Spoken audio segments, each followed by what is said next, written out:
Rise up, soldiers of a broken world. With tattered banners, let your rage unfurl.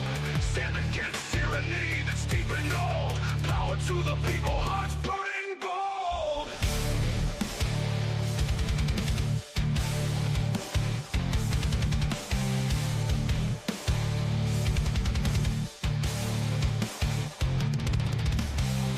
False promises and corrupt schemes rip the veil off the deadly dreams. No more silence, no more deceit. We'll take back the ground beneath our feet.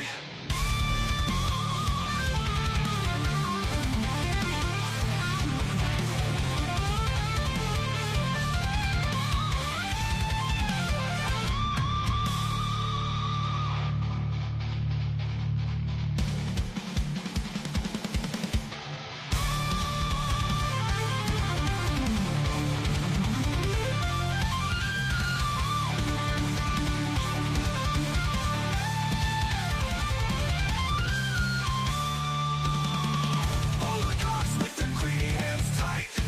Central banks fueling our nights light. New world order creeping in disguise. We see through a facade and all their lies. Burn all their lies.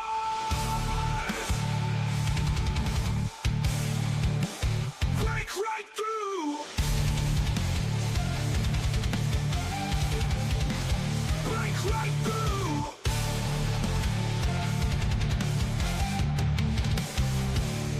Rise up, soldiers of a broken world. With tattered banners, let your rage unfurl. Stand against tyranny that's deep and old. Power to the people, hearts burning bold. False promises and corrupt schemes rip the veil off the deadly dreams. No more silence, no more deceit. We'll take back the ground beneath our feet.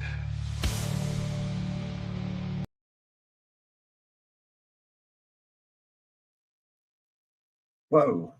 Why am I all messed up like that over in the corner? Good afternoon, ladies and gentlemen. Let me see if I can fix my screen. I wonder if it looks weird to you guys as well. Hold on. Let me just try sharing something real quick. StreamYard, I pay too much money for you to be doing this to me today. Okay. All right. Now let me remove it. There we go. That's better. Well, happy Independence Day weekend to everyone. I make a specific point to say Independence Day and not 4th of July because there has been a long-standing campaign, psychological operation, to remove the understanding of what the 4th of July actually represents from the public consciousness. If you haven't noticed, and people everywhere, happy 4th of July, 4th of July. Okay, what is the 4th of July? Well, it's Independence Day, right? I'm a little bit late because we had the meeting of the Jurist Society, which is our membership, the channel's membership program, where we actually learn how to claim our estates and place our property in trust to keep it from the greedy, grubby hands of the corporate state and other creditors that would like to administer and take your property. So we ran over a little bit. We were having a discussion. Like I told them, the two most in-your-face evidences of fascism and tyranny that we live under are, believe it or not, first and foremost, your seatbelt alarm in your car, right? Why do I say that? Because there is no greater evidence of the big corporations, the auto manufacturers, and the government colluding to control how you use your property. That's what that is. When that car alarm goes off, that means the auto manufacturers intentionally put something in your car to help the government control you. That's insane to me, right? And the other one is making fireworks illegal. Yeah, like all the good ones anyway, right? Now you get like little snakes and sparklers and all that stuff, but all the real heavy duty good stuff is illegal. It doesn't even make sense. Why do we celebrate Independence Day? What do the fireworks represent? Well, they represent the munitions that gave us our independence, right? The cannons and the muskets and all that stuff. And then to make those illegal is insane. That's insane that people let that happen. How did that happen, right? So anyway, that's kind of what we're going to talk about today, is how that happened. Let me say hi to some of the people that have shown up already. Of course, we have some of the jurists here, like Ryan popped over. Ryan McVeigh did. And I think I've seen someone else. We got International Truth Expo. It's Carol with a K. That reminds me, I will be at the International Truth Expo, and I've got to put all this stuff in the description. I running a little behind today, but off it. But anyways, it's in Quartzsite, Arizona, November 7th, 8th, and 9th. And we've got quite an awesome lineup, including, I believe, Dr. Andrew Kaufman, right? We've got Mark Sargent and his DJ New Moon, and there's going to be quite a few other people there as well, including myself. And it should be a great time, camping, live music, and of course, excellent presentations on the law, flat earth, and various other truth-related topics, and I'm looking forward to it myself. I've got a promo code that I'll also put in the description. If you guys want to buy a 3-day pass, you can use my promo code and save $50. So I will also include that in the description after the stream. So let me continue saying hi. So we got Carol with a K. We've got Here I Am. You changed your name to Here I Am. I like it. It's cool. FE Nation. We've got Michael, which is actually Grouch from the Rumble side, but he's here on YouTube. Good to see you, man. And we've got Wrong House. Nice name. I like it. Fazzy Foster, FTJ. Awesome. Yeah, I'm glad you caught the live, he says. Finally caught a live. Unendocked Ryanated. The sheep light the fireworks and don't even know why. Yeah, that's exactly my point. Yeah. Yeah. And Michael says, he said the same to a customer. What's the 4th? You mean Independence Day? Exactly, dude. And it's seriously oh, look at this. We got Brenda debates. No, dude, I'm not letting you up, weirdo, so you can try to take my channel down. Get out of here. If anyone else wants to come up that's not Brenda, though, you're more than welcome. So we're not doing that. That also reminds me to tell you guys, even though he's kind of a dick and we're in a little bit of a spat right now, I believe my dad, Sovereign Soul Unchained Mind, Dave, he had his I think he got another strike on his channel. So he's like right on the teetering edge of getting that one taken down. So he's been streaming in it to his backup, which is Sov's place. So if you guys are wondering where he's at, that's where he's at. He's been streaming last couple of weeks from his backup, so he doesn't get his main one taken down, just so you guys know. All right, who else? We got Splicer Bear. Good to see you, man. We got Jeff. Jeff joined us. Those are fellow jurists. We got Waylon Fletcher. Yeah, I think that's everybody for now. So awesome. All right. Against my better, no, I'm not letting you up, Brenda. I'm not. I considered it for a very brief second. I thought about letting you up. There's no fucking way I'm letting you up here. There's literally no way. But anyone else, if you want to come up, you're more than welcome. So we are talking about the artificial construct that is society today. Is kind of what I was picking up. We were talking about that in the Jurist Society meeting just before I started the stream. And so it'll be a nice, smooth transition into this topic. And we got Deb, adorable. She's here as well, another fellow jurist. All right, so what is society? Well, here, let me show you concrete evidence that we actually were 100% free and sovereign. There's nobody can question this. Nobody can disprove it. And there's not a lawyer in the world that could take me on discussing this topic. I know exactly how they've done what they've done, and it all goes to the administration of property. So that's what makes what I'm about to show you so important. That is going to be this.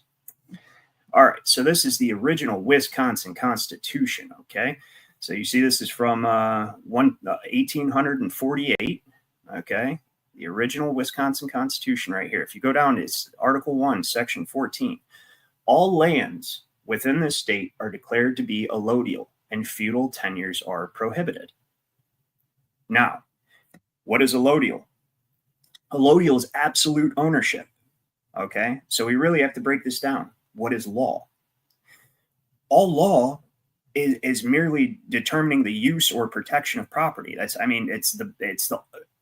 Law is designed to protect, preserve, or transfer property, right? To acquire property. That's what law is. Law is the rules of conduct regarding your property, your will, and the property and will of others, right? The free will and the property of others. So it goes back to the J.G. Warner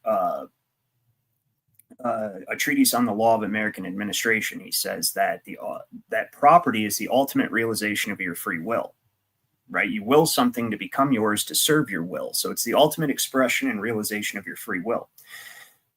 And so regarding your property, your ability to acquire it, hold it, use it, right, to serve your will, or to dispose of it, alienate it, to sell it, right? These are all, if you're free to do all of those things, right, then you have absolute ownership over that property. Now, if you are not free to do any of those things, if you can use it, but you have to use it the way you're told to use it, like say the motor vehicle code, right? Or like you have to keep your lawn cut to a certain length, right? Or any of those, then you don't actually own that property because somebody else is determining how you use that property. And that's why I bring this up. This shows you that allodial title is absolute title to your property. Allodial title means you own everything above and below that property and on it. And nobody can tell you what to do on that property or tell you what to do with that property. Right, Jeff? How are you doing, by the way? Even when you're muted. Yeah, just going to let you go ahead and say hi to everybody and get your take on it if you want to contribute to the conversation, fellow jurists. I think one of the things that kind of gets overlooked is the doctrine of equal standing. And you think about it, it makes sense that any constitution to any state applies to our state also, because not only did that state agree to join the Union, the Confederate Union, but also those Confederate states had to approve of their constitution. So that's a good basis to think about it on, in my opinion. 100%. I love that doctrine of equal. That's a beautiful thing. And that's actually the purpose of me showing that. So if we do Cruden v. Neal, right, and you guys can just look up this case, right, Cruden v. Neal. Whoops, I actually spelled out V. Did not mean to do that. Now this case is so important, right? So we've got, of course you've got what's the word I'm looking for? The propaganda, the search propaganda, like when you use Google and they're trying to dissuade you from learning this stuff and they're the free man delusion and blah, blah, blah. No, dude, because this is the point. This is, you have to understand the history of law and what law is to know where you're at. And it's very funny that it's on all these sovereign sites, but here's from an actual court recording called Case Mine. And the point is, let's go down Cruden v. Neal. So those of you who are not familiar with this, it's got to be up top, I think. It's towards the beginning. Covered rights, no. He's never a citizen. The bar. State. Okay, let me try doing a control find real quick because I need to. So this is going to be independent. Let's just put independent. There we go. Okay, why is it all tiny over here? All right, so if you guys can see that, it says that the majority shall prevail is a rule posterior to the formation of government, right? It is not a rule binding upon mankind in their natural state. Now, I know there's a lot of big words there, right? Saying, I know a lot of you are smart enough to understand, but some of you might have just heard blah, blah, blah, blah, blah, right? What that means is the majority prevailing, a democratic, like even a system of voting, comes after a government's created and results from the creation of a government by people, right? It does not exist before the government. There is no democracy before a government. There is no majority shall prevail before a government. So it's not binding upon mankind in a natural state, right? So you can't have the will of the majority enslave my will in a natural state. That's why we're not a democracy in the first place, right? Because we were trying to stay as close to that natural state as possible when we created this republic so that we don't end up being a democracy, which is just communism light. Anyways, in the first place, it says there in a natural state, there every man is independent of all laws except those prescribed by nature. He is not bound by any institutions formed by his fellow men without his consent.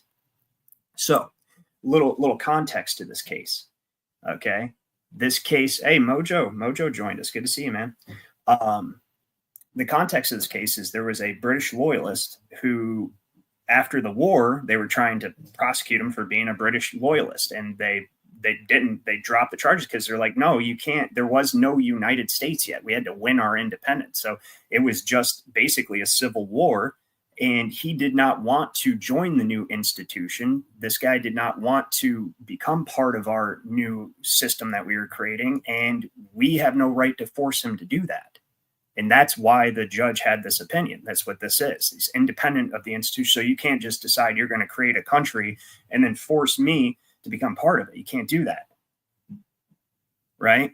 I have to agree to it, my own free will and volition. So that's what this country actually is, right? So then we have this other case, which is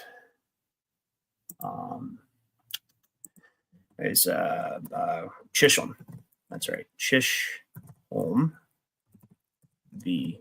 Georgia. Right, so Chisholm v. Georgia.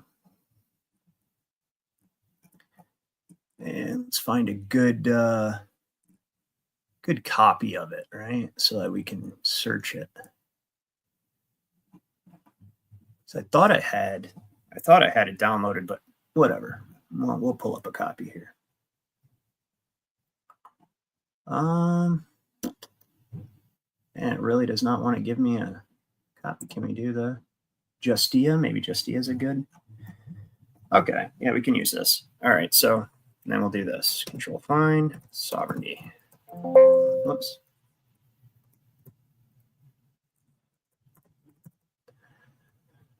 Okay.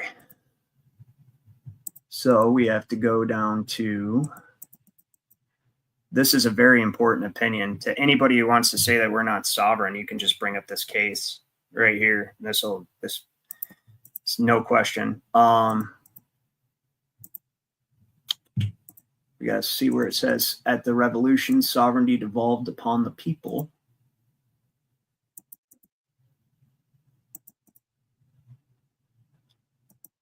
Bear with me, guys. I'm going to find it in just a second.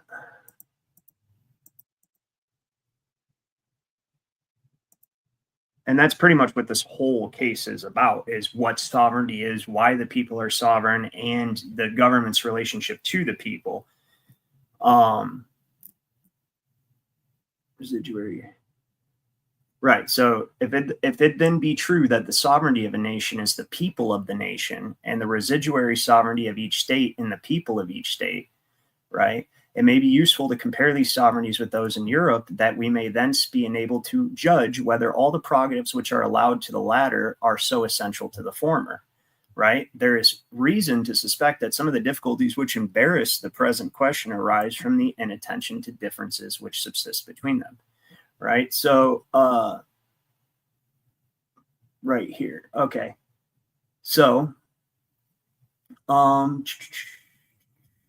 yeah. Okay. Let's break this down.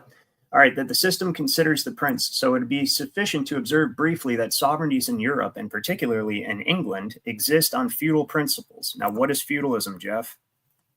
This is stuff we talk about. Federalism. Same as federal. Well, yeah, it is. But how do you make a feudal? Oh, where there's a order where you have a king, and then he's got his people under him, and you get to use the property without actually owning it. Boom. So it's very simple. What happened, and that's exactly right, Jeff. That's why I knew you know. And so what happened was at the before William the Conqueror, right? All the nobility of England had a allodial title. Remember the title I was just showing you in the Wisconsin Constitution meant they had absolute ownership. You'll even read in the Bible, and Jeff was observant enough to point this out in the Bible, that even the kings of the Bible couldn't just take people's land, right? What was the story you brought up the one time about taking? It's First Judges 21. I think it's First Judges, or Ahab and his wife Jezebel, who's I think later referred to in the Revelation of Jesus Christ, the last book. But yeah, Ahab wanted the guy's garden that was right next to him, or his vineyard, so he could turn it into a garden. King Ahab, right? So King Ahab, king of Israel. Yeah. Okay, there you go. Yeah, and he couldn't do it. And Jezebel went next door and talked to the nobles of that other township and just lied to them and signed with letters to him, and signed it with put his signet ring on it. So that makes it, people that know about the seal, that makes it law, because it was a different township or country. I'm not really sure. But anyway, so the leadership over in that other town read all these letters and put him on trial, found him guilty, and killed him. So then Ahab got to have his little garden. So Ahab, piece of shit. He is, yeah, Jezebel, yeah, exactly, and that's where the term Jezebel. But that's the point is, and the main point of that is Ahab couldn't just take this guy's land, and that's Yeah. how kingdoms existed all the way up till William the Conqueror created feudalism. That's how it existed. So even William Blackstone and Blackstone's commentaries will tell you that the nobles, they had a allodial title. Even though there was a king, the king couldn't just take their land. The king couldn't tell them what to do on their land. The king had to have just cause and reason to do anything. Then William the Conqueror came about. And you see in this case, we're talking about feudal principles, right? It says, so it will be sufficient to observe briefly that sovereignties in Europe, in particular in England, exist on feudal principles. I want you guys to understand what feudalism is because we live in it right now. Feudalism is communism and fascism. It's the origin of all other forms of law and government outside of common law is feudalism.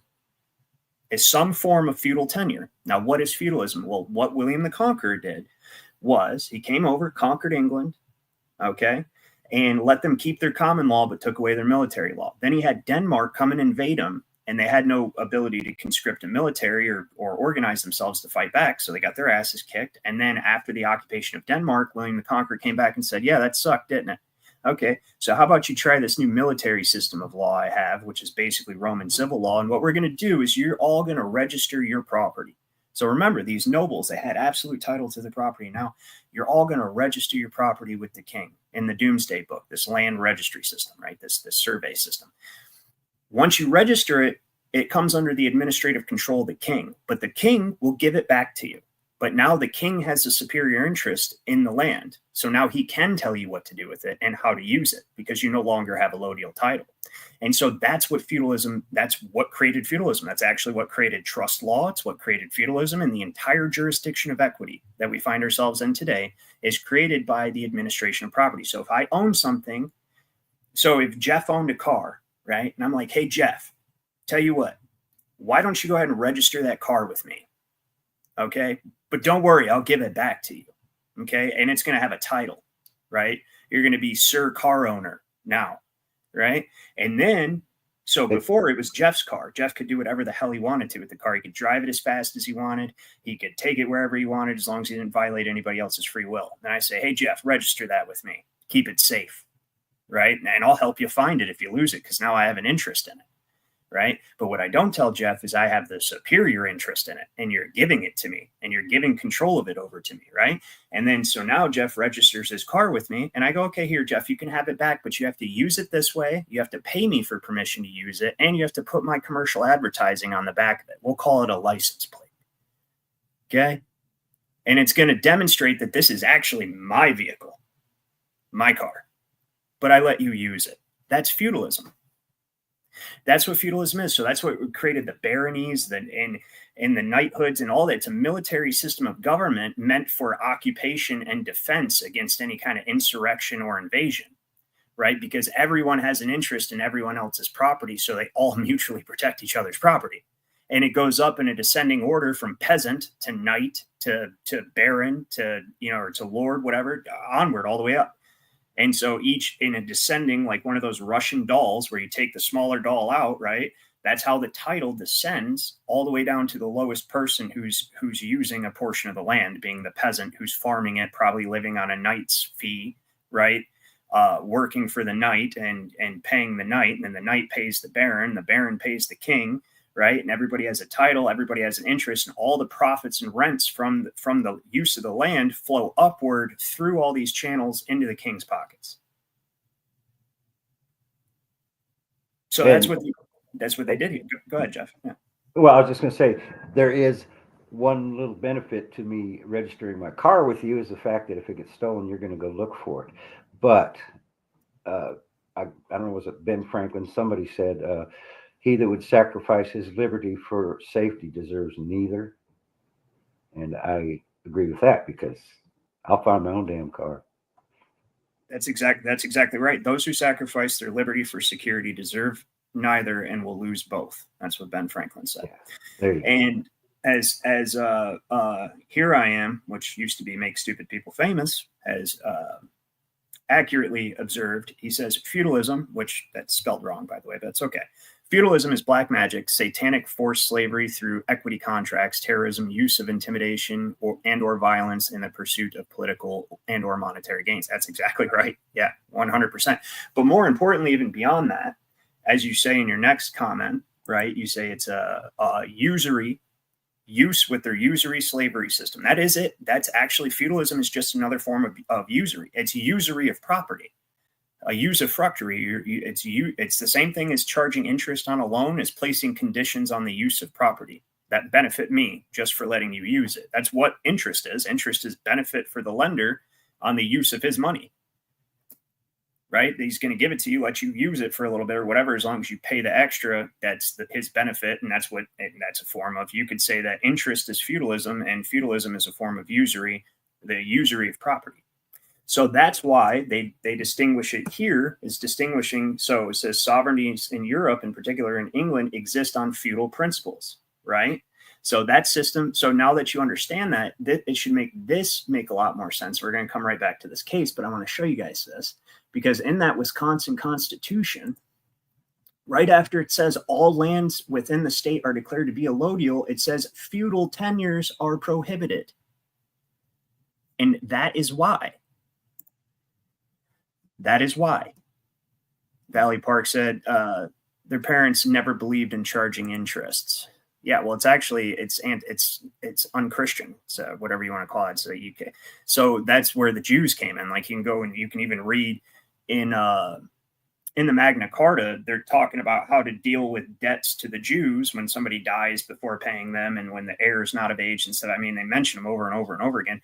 But the reason being is, and that's what the Christian kings and queens would use the Jews for, is as moneylender, because it's not against Judaism to charge interest, but it was against Christianity. So Jews just can't charge each other interest, but they can charge everyone else interest. So anyway, yeah, so feudal tenures are prohibited. Right. And the reason being is because that would usurp the sovereignty of the people, as it has. So let's finish reading this then, shall we? It will be sufficient to observe briefly that the sovereignties in Europe, and particularly in England, exist on feudal principles. That system considers the prince as the sovereign and the people as his subjects. It regards his person as the object of allegiance and excludes the idea of his being on equal footing with a subject, either in a court of justice or elsewhere. Now, what's interesting about that is, though there have been many kings, the king has never died. Think about that. And that's how you have to look at it. When you start operating in the world of fiction with titles and personas created like a script in a trust relationship, these roles are written for you, and then you can agree to adopt this persona. That's what a person is, and you pretend to be this role that was written for you. Well, that's what the king is. The king is a role. It's a title. The king's never died, right? That office, that crown, that title has continued irregardless of the personality that holds it. It is its own person. And like they say here in the Chisholm v. Georgia, it's the object of allegiance. Right? It's very important to understand that. And that is a direct result of the creation of a feudal system. And it's either in a lawyery way, not putting the obvious and simple fact of what it is out there, right? That is basically an entire interlocking system of trusts built on top of one another that create an artificial construct known as society. That's it. Here we tried to do it different. And we did do it different until the Bar Association, those fucking pirates, excuse my language, came in and destroyed our history, our education systems, and used debt to enslave us. So before that, we had an awesome country, right? So, and on this right here, why? So, all right. Excludes the idea of him being on equal footing with the subject, either in a court of justice or elsewhere. This system contemplates him as being the fountain of honor and authority, and from his grace and grant derives all franchises, immunities, and privileges. Where else do we see that, immunities and privileges? 14th Amendment. The 14th Amendment. That's right. That is right. So privileges and immunities, right? Because that's what the United States is, the king. That corporation has become the king of the republic. Right. So that's what it is. So the United States is the big fat king up on the throne. Now, And it offers all of its subjects. I mean, when we really look at this, look at this, right? So you got, we'll go back here. We'll just look at it real quick. We'll say 14th Amendment, right? Actually, we'll probably be able to just pull it up. And you can see when you really read the 14th Amendment with like open eyes, understanding what you're reading, it's vicious. It's a vicious fight. It's vicious, dude. Right? And you can see why Andrew Johnson vetoed it. They had to kill Lincoln just to even get it established. He wanted to take everything back to the pre-Civil War system. That's why he got killed. Right? He wanted to return the southern states back to their former standing as sovereignties and co-equals with the other states, when they were like, no, we need the federal government to territorially occupy all the states, and all the states now need to come under the federal government as a welfare daddy and a corporate headquarters, and totally change the structure of our union, because we're a Confederate union. People don't realize that, right? Confederacy isn't racist. Confederacy isn't, the South will rise again. None of that. That's not what Confederacy is. A type of union. But let's look at this real quick. So all persons born or naturalized in the United States, and here's this vicious word. You just read it because you use it in common conversation. You don't really think about what this word is when it comes to law, but it says born or naturalized in the United States and subject to the jurisdiction. Who has subjects, Jeff? Kings. Kings have subjects. And they use that word very intentionally, yes. And that word also makes us understand or stand under them too. That's right. Yeah. That is right. And yes, as Grouch noted, Abraham Lincoln was against the central bank too. It's another reason why he got killed. He went to the bankers in New York to help finance his side of the war, and they tried to charge him like 20% interest on the war debt. And he told him basically fuck off. And then somebody's like, well, why don't you just print your own currency? He's like, I can do that. And they're like, yeah, you can do that. He's like, okay. And then he did that. And then everyone freaked out. And they were like, if he's allowed to print and control his own currency, the United States will become more prosperous than any nation in the history of the world. And all the greatest minds and talents will go to the United States. This madman must be stopped. That's what they said about Lincoln when he made his own currency, because he wasn't using a private central bank. He was making his own currency, which I still think Lincoln's a piece of shit. But that was the greenback, correct? The greenback. That's right. Yeah. Okay. So that for that reason, and for wanting to restore the South to its pre-war status, that's why he was killed. And another thing about that is people don't realize that assassination plot, right? Because we were talking about in the Jurist Society meeting, Roman civil law is essentially military. It's feudalism. It's military occupation, right? So, and you're like, yeah, it's basically like and I said ancient Rome used to, it's called Roman civil law because when Rome was going around conquering, and when they conquered an area, they'd take it over, but they'd let the people keep their laws, their customs, let them keep, just like you read in the New Testament when they're occupying, Jerusalem, right? So the Pharisees and the Sadducees did their own laws and taxes and everything like that. Let them keep all their own culture, but just basically said, you're under us now, under our military occupation. You're going to pay us taxes and you're going to ask us permission to do everything. And Jeff goes, yeah, that's what we have now. And I say, yeah, it is. And it's actually the same exact people behind it. So back to the Civil War, the plot to kill Lincoln was actually a plot to kill Lincoln, Johnson, William Seward, who was the Secretary of State, and Ulysses S. Grant. And it was a plot carried out by the Catholic Church. So from the death of Lincoln, and we knew this, people knew that the Catholic Church had Lincoln killed. They knew this. I'll tell you how I can prove that. They knew this. They knew this because, oh, okay, nobody's coming in. They knew this because we cut all diplomatic relations with the papacy from right after England's death, or right after Lincoln's death, till Ronald Reagan got shot. Wonder why Ronald Reagan got shot. Right? And then right after Ronald Reagan gets shot, now all of a sudden we're reestablishing diplomatic relationship with the Pope, and Pope's coming over and the president's going to meet the freaking Pope on the tarmac. Are you kidding me? Right? What? Who does that? So my point is, and here's the other way you can prove that. The other way you can prove this is, okay, so the assassination plot, let's see how good my memory is here. The assassination plot was hatched by John Wilkes Booth, but the mastermind was Mary Surratt, who was a devout Catholic, and her son, John Surratt, right? And then there was one other guy, I can't remember his name. So it's John Wilkes Booth, Mary Surratt, John Surratt, and then some other guy. And they hatched this plan at Mary Surratt's house.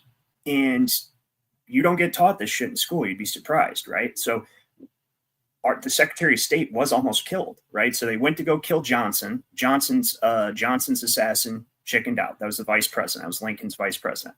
And he's actually not a bad dude. He vetoed the 14th Amendment and the Civil Rights Act, both because it took away the state's right to grant citizenship and created a federal citizen. So he vetoed both of them, but they obviously passed anyway. Well, they didn't even pass. They just said, we're doing this anyway. And that's but that's a story for later. So Johnson's assassin chickened out. William Seward's assassin showed up at his house and stabbed him a bunch of times and left him for dead, but he miraculously survived. Ulysses S. Grant left town the day his assassin came to kill him to visit a sick friend, which I often wonder if he wasn't part, you know what I mean? But anyway, and then obviously John Wilkes Booth shot Lincoln. And then we know that they got a hold of John Wilkes Booth, right? They arrested Mary Surratt, the other guy, but John Surratt escaped into Canada. And when John Surratt escaped into Canada, he went into hiding at a Catholic monastery. And then that Catholic monastery smuggled him out of Canada over to Rome, where he became part of the Pope's guard. Now you're talking about the most infamous person in the world right now who just shot the American president, the United States president, in a theater, right? Most notorious dude in the world right now at this point in time. You might as well have killed a king, right? And he's hiding over in the Pope's guard. And somebody recognizes him, turns him in, they extradite him back to the United States. They stack the jury with Catholics, and he gets off. Didn't even get in trouble. So yeah, it was the same people behind it. Call it the Pope's Holy Roman 14th Amendment, if you want, right? So all persons born or naturalized in the United States and subject to the jurisdiction. So now you're a subject when you're a 14th Amendment citizen, right? And notice, it says, no state shall make or enforce any law which shall abridge the privileges or immunities of citizens. It doesn't say rights. It says privileges or immunities. The same place, the same thing that this court case says the king gives people, right? So it says that the system contemplates him as being the fountain of honor and authority, and from his grace and grant derives all franchises, immunities, and privileges. Well, that's what the 14th Amendment is a franchise. 14th Amendment citizen is an enfranchisement. Okay. And now what does it mean to be enfranchised? All right. So when the blacks were freed, or just slaves in general, because there's a lot of Irish slaves. There's actually Irish, the system of slavery in the Americas was built on Irish immigrants, primarily before the Africans even came over, but whatever, right? Horrible shit happened to both. And anyways, when they were freed, first of all, they were property. Okay, that's how you have to look at it. It's literally in the eyes of the law, they were chattel, right? So they didn't inherently have common law rights. They were in bondage, and now even though they were freed, they could not sustain themselves. So in order to be under common law, which is the only law, because everything else is just administrative regulation of property, the only way to actually be under law and sovereign is to be independent. And these newly freed slaves did not know how to be independent. Okay, they couldn't take care of themselves because they were just had all their needs met in exchange for labor, so they didn't know how to exist in society, right? And so they could not actually have common law rights. So what the United States said, okay, we're going to enfranchise these people. We're going to create a subclass of citizen and basically take them under our guardianship, our administration. And we'll grant them privileges and immunities in lieu of common law rights. And they did this as a big trick to expand that subclass of citizen that doesn't have rights, as privileges and immunities, which are granted by the government and can be taken away at any time and changed at any time, and expanded that class of citizen to everybody, right? This is where marriage licenses came from, right? Because what happened was the newly freed slaves, They didn't stop being property. They just went from being private property to public property. Now they're public chattel. And now the main reason, and we'll get to why it was so important to create the 14th Amendment when we look at the fourth section of the 14th Amendment. The validity of the public debt of the United States shall not be questioned, right? Shall not be questioned, right? So it says authorized by law, including debts incurred for payment of pensions and bounties for services in suppressing insurrection or rebellion. That's police, by the way.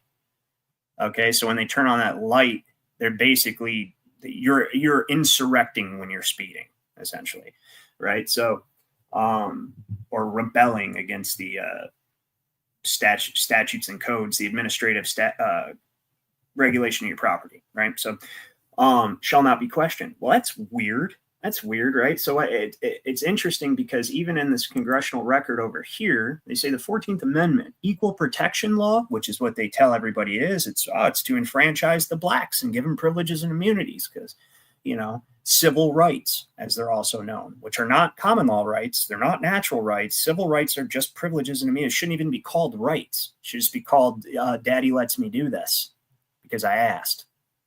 And they're a foreign law Roman. Right. And Daddy can also tell me I can't do this anymore anytime Daddy wants to. That's what civil rights are. Okay. So there's this entire debate on the floor of the House on June 13th of 1967. On page 15641, House Congressional Record, says 14th Amendment, equal protection law or tool of usurpation. Well, that's exactly what we're talking about now. Tool of usurpation. One of the very first evidences of this being a tool of usurpation is the fact that this provision is in an equal protection amendment. The validity of the public debt shall not be questioned. Yes, AM1. So that's a very good point you bring up. The 14th Amendment scam is the reason why the government doesn't want to touch the 14th Amendment. This is why they didn't try to use the 14th Amendment. I was hoping they tried to use the 14th Amendment against Trump. I really was. The whole January 6th and using the insurrection right here. This right here is what they were trying to use. Support, shall have engaged. So no officer will be, no senator, representative, elector of president, vice president, hold any office, civil or military, if you have engaged in insurrection or rebellion against the United States, right? They were going to use this, and I hoped they would.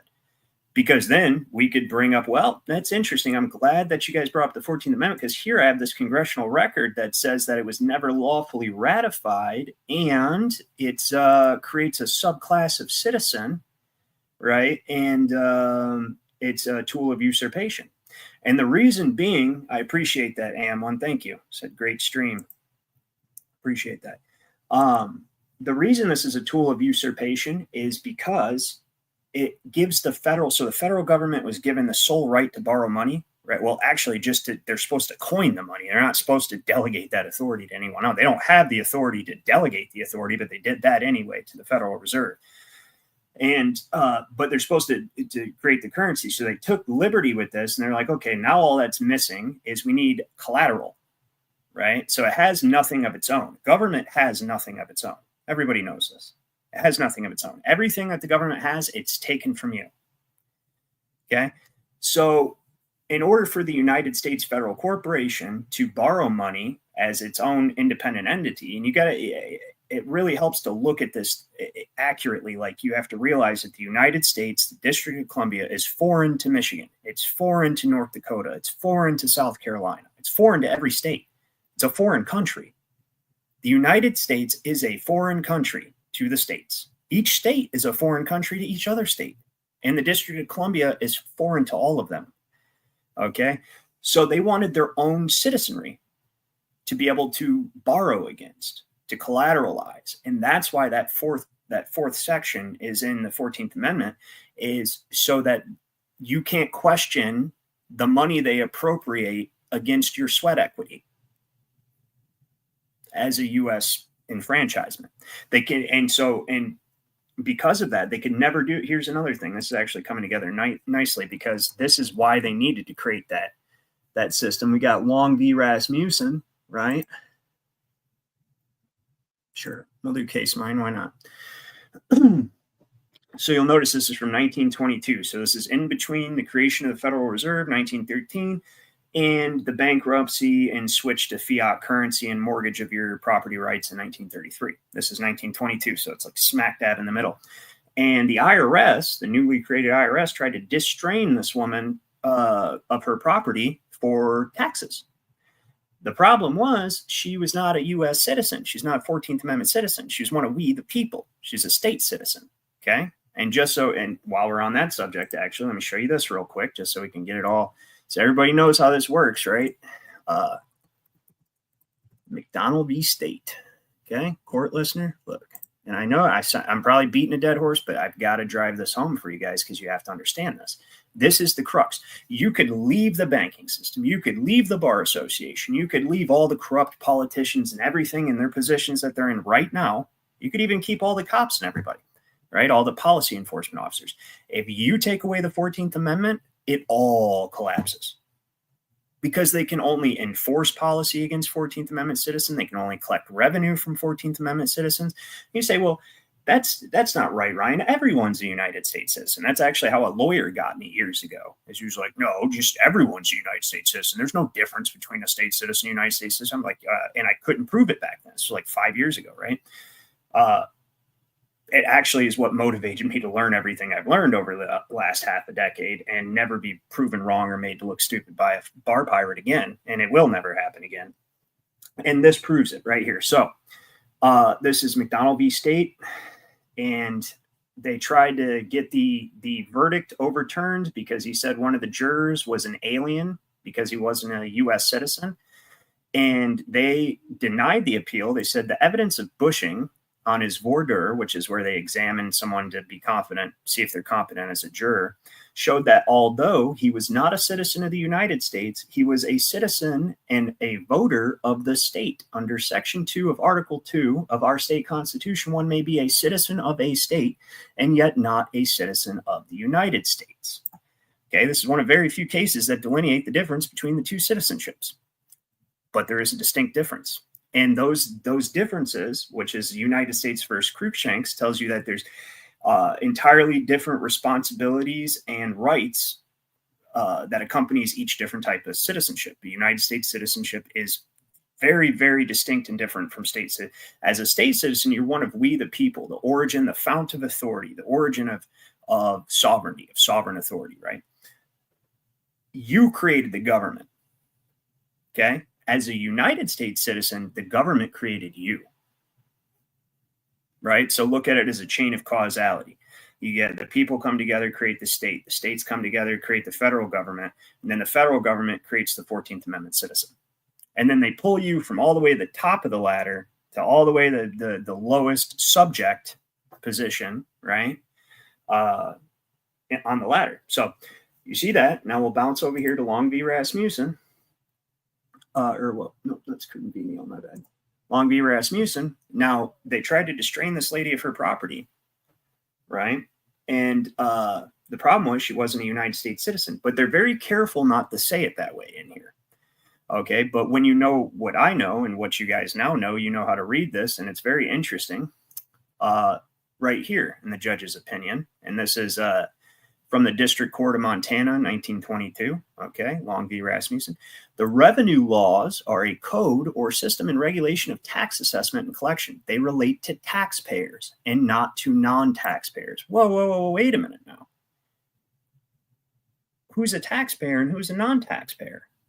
Well, the taxpayers, the 14th Amendment citizen who can't question the debt. So they created a whole system of revenue codes to fleece this citizen, and they're not allowed to question it. Those are taxpayers. Non-taxpayers are this guy, citizen and voter of the state, not a citizen of the United States. Okay. Now it's very interesting in this ruling here, right? So they relate to taxpayers and not to non-taxpayers. The latter are without their scope.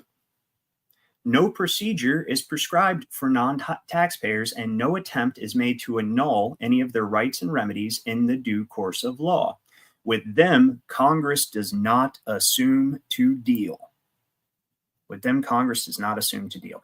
Now, that's so important because as a statist, as one of we the people, Congress cannot deal with you.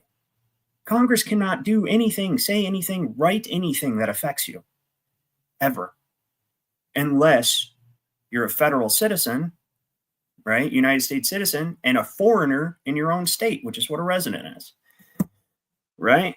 So, right. Just a question: would that be considered diplomatic immunity that they can't rule over you in that way? Well, Because you yeah, are that's, I mean, foreign. you could look at it like that. Yeah, you could say that that's a form of diplomatic immunity for sure. But it's similar to what diplomatic immunity is. But the reason they can't touch you is because you're without their jurisdictional authority. Right. So this is the only place, and I'll show you guys, it's the only place that the United States Congress or president or anybody is supposed to have authority is right here. And that is why they caged it in with boundary stones.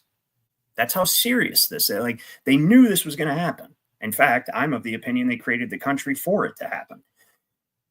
In order to get free of kings and the Pope and queens and all that stuff, they needed to become sovereign. And in order to become sovereign, they had to make everybody sovereign, but they don't want everybody to be sovereign. So they had to usurp the sovereignty after they gave it to everybody and keep it for themselves. And they did that using feudalism. It's quite clever. Gave everybody their sovereignty, then used feudal tenures to take it back and keep it for themselves. Now they're on par with kings and queens and the Pope and all that, right? But they're also above us. So is it like a giant oligarchy? Yes. Oh, yeah. 100%. AM1 says this shit is infuriating. Yeah. Well, yeah, we all go through it. We still experience fury on a regular basis. I know I do. How about you, Jeff? Yeah. But I get to release it here. That's what I like about your shows. And the Jurist Society especially. I love that. They are awesome meetings. I do enjoy our meetings every week. Yeah, I've learned so much. And the more you learn, the more you get pissed off. But then again, the more you learn, the more we're learning how to undo their bullshit. It's really not that complicated at all. It's actually very simple, right? And that's what's infuriating about it is, I spent years and years and years pouring through all this complicated legalese and these complex concepts and understandings, relating to registration, contract law, all this stuff, right?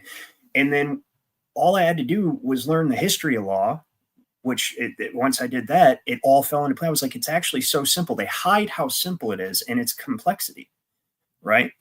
So all law regards property, okay? The law you're under is determined by your relationship to your property and your ability to own property. If you cannot buy anything, right, then you cannot own property. You have no money. Nobody has money in this country. We stopped using money in 1933. Now we use debt. They're called negotiable instruments, debt securities, promissory notes, right? These are your currency now. And so, as we learned in the Jurist Society last week, and I guess we can share with the public too, is very interesting, is that it was, where was it? It was in Weiss Concise Trustee Handbook, right? Yeah. So there's a difference between buying and purchasing and bartering. They all mean something different. So if we do buy, not that buy, the other buy. So buying, selling, and exchanging of articles. And so the reason, and he continuously makes the distinction between buying, selling, and purchasing. I'm not going to dig too much through this to try to find it, but this is why, like in this book, he tells you in order to operate in common law or actually own things, you need to use common law money, which is gold or silver, which is Article 1, Section 10's the only thing that's lawful money anyway. If you don't use gold or silver to buy, then you're not buying it. If you you buy with gold or silver, right? You purchase with a negotiable instrument, and then you exchange in a bartering system. So yeah, I'm not going to look too much through here, but yeah. So he makes They basically made it illegal to buy with gold. So gold and right. silver. So to catch a fuck. So they destroyed property ownership, right? So that's how simple law is. So let me keep this train together real quick so I don't lose anybody. How simple it is the law, your relationship to your property and your ability to own property, whether you have the ability to own property or not, determines the law you're under. So if you have absolute allodial control over all of your property and yourself, your estate, then you're under the default common law. Common law is the default jurisdiction. Common law is the law of nature, and nature's God is applied to society. As Blackstone says, common law cannot be written. It can only be written about. It is ancient, and it has been observed by all societies all throughout history up until about the last 1,000 years. Okay, that's common law. Now, if somebody else has a superior interest in your property, then not only are you subject to common law, but you are also subject to the regulations of that person regarding the use of your property. Now, if you are property, like a 14th Amendment citizen is, then you're entirely outside of common law and entirely under the arbitrary regulation of Congress, basically, both state and federal, because you're property now. And now, since trusts can only be adjudicated in equity, and equity, right, is where the judge is God. Okay. The discretion, that's where the judge's discretion is the supreme laws in a court of equity. And trusts can only be adjudicated in equity. Then by making you a trustee of your own estate via the Social Security number and the 14th Amendment, making you a trustee of your own estate, you don't actually have common law property rights or interest in any of your property, including yourself. You only have equitable interest, which means that there's shared interest in you as property and everything that you own as chattel. And so you can only ever adjudicate anything regarding yourself, rights to yourself, or rights to any of your property in a court of equity where the judge is God. Does that make sense? So, and I know it's a little complicated, it's a little confusing at first, but it's just that simple. So you have law, then you have equity, you have law and equity, right? So we'll do Article 3, Section 2.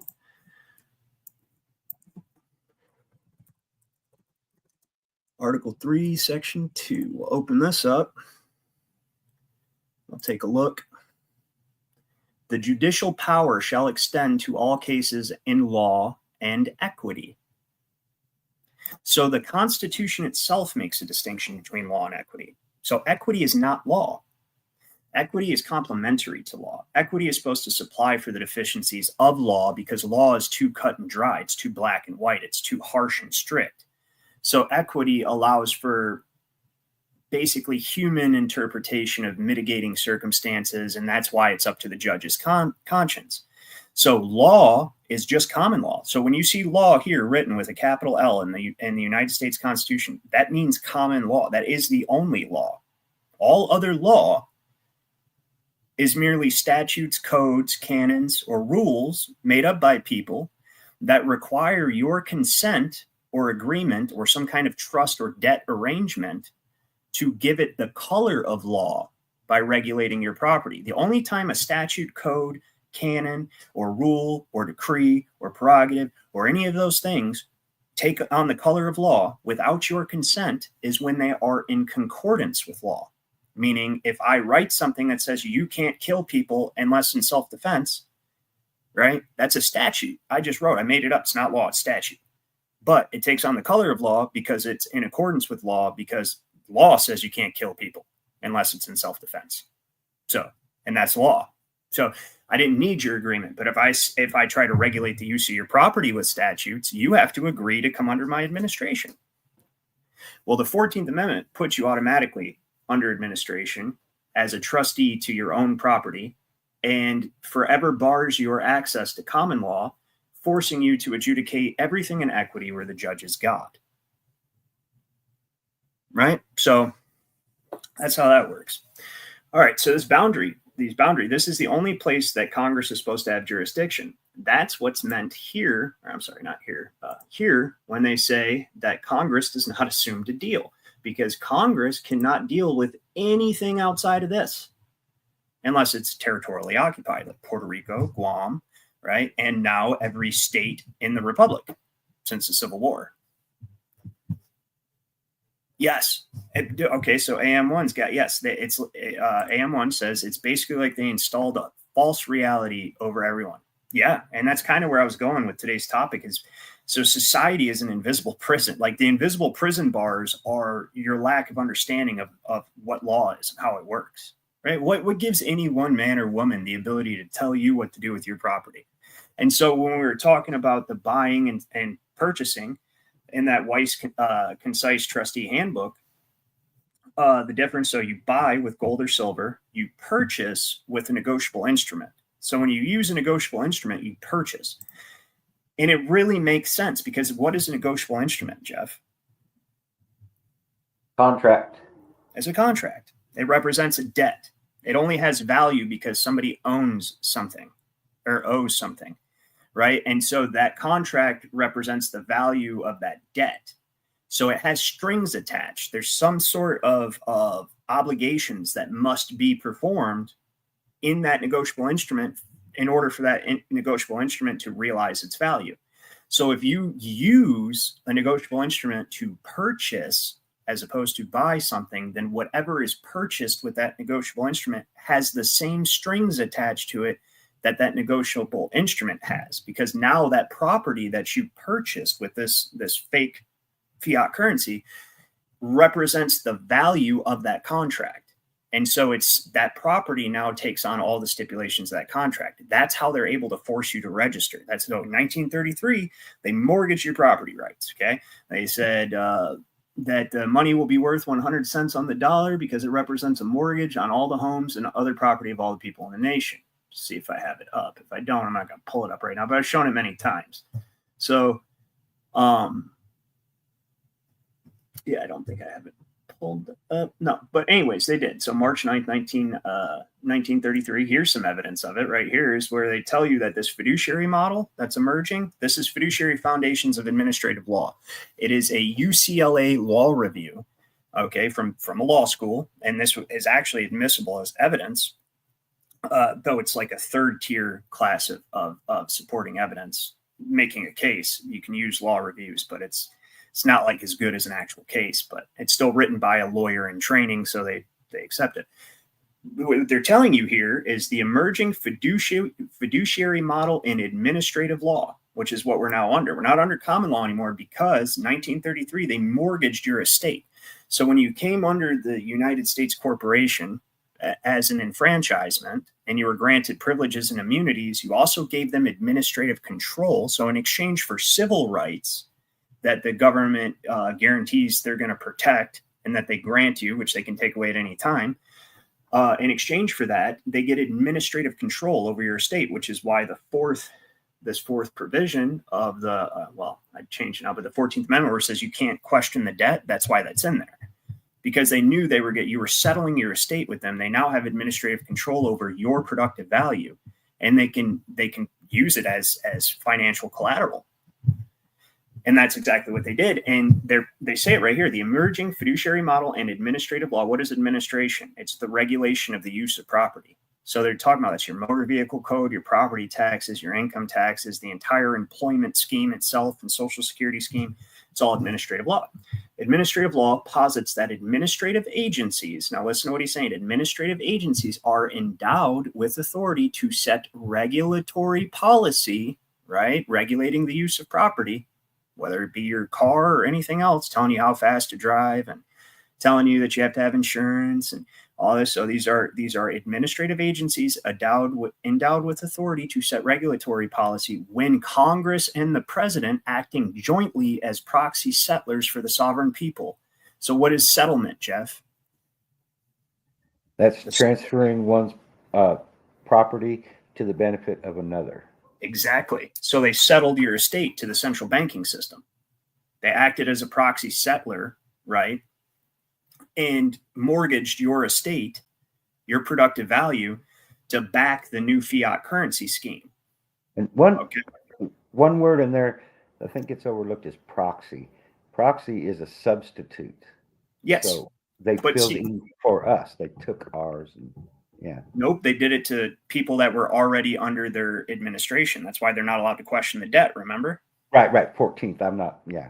Yeah, still exactly. speaking as a 14th Amendment citizen, but yeah. That's the only people they could do it to is the 14th Amendment system. That's why I'm saying if you take the 14th Amendment, you could keep the banks, you could keep the courts, you could keep everything as it is now, but take that 14th Amendment and the whole thing crumbles. Mm-hmm. Because they only have that administrative control. As we read over here in Long v. Rasmussen, the Congress or any federal agency cannot do anything to anybody. Right. In fact, when you're reading the original Wisconsin Constitution, as one of the people under common law, there has to be a warrant, right, supported by oath or affirmation, right, to do anything to anybody.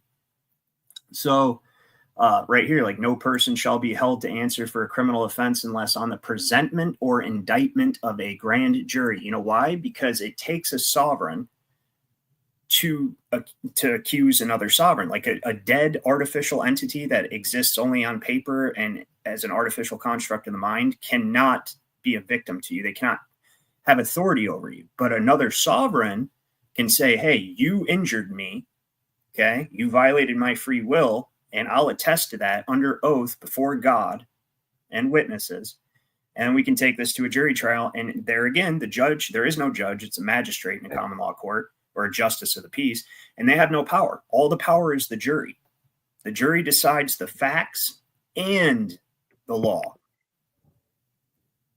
Okay. Whether or not they broke the law, right? And how they broke it. The jury decides that. No magistrate doesn't do shit. The state doesn't have anything to do with you ever as one of we the people. I would say that the grand jury's punishment for someone who does wrong is much more severe than the little fines and crap like they gave P. Diddy. Oh yeah. Big time. But that I'm good with that. Absolutely.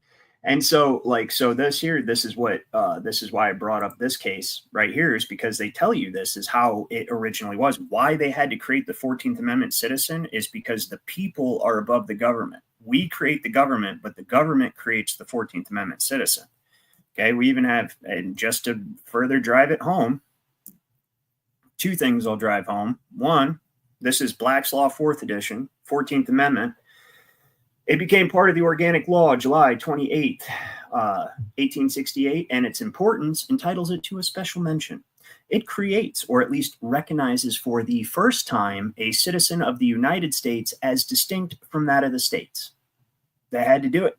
They had to do it that way, right? And that's so they could get rid of common law. You can't, okay, so let me make this very clear. You can never get rid of common law. Common law is the original jurisdiction. When you're absolutely sovereign, right? Say you're the king of the world, but you're still under common law, right? That's why all the old biblical kings still had to follow the law. You couldn't just take people's property, right? Because everyone is always under common law.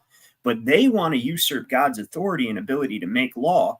So they need to turn everything over to equity, where the judge is God. And they do this by basically creating a series of interlocking trust relationships stacked on top of one another and placing you at the bottom as an infant trustee of your own estate that they don't recognize as yours. Okay, so they didn't get rid of common law. They just barred your access to it because you cannot enforce any action. You cannot seek to enforce any actual property rights at common law because you don't have any.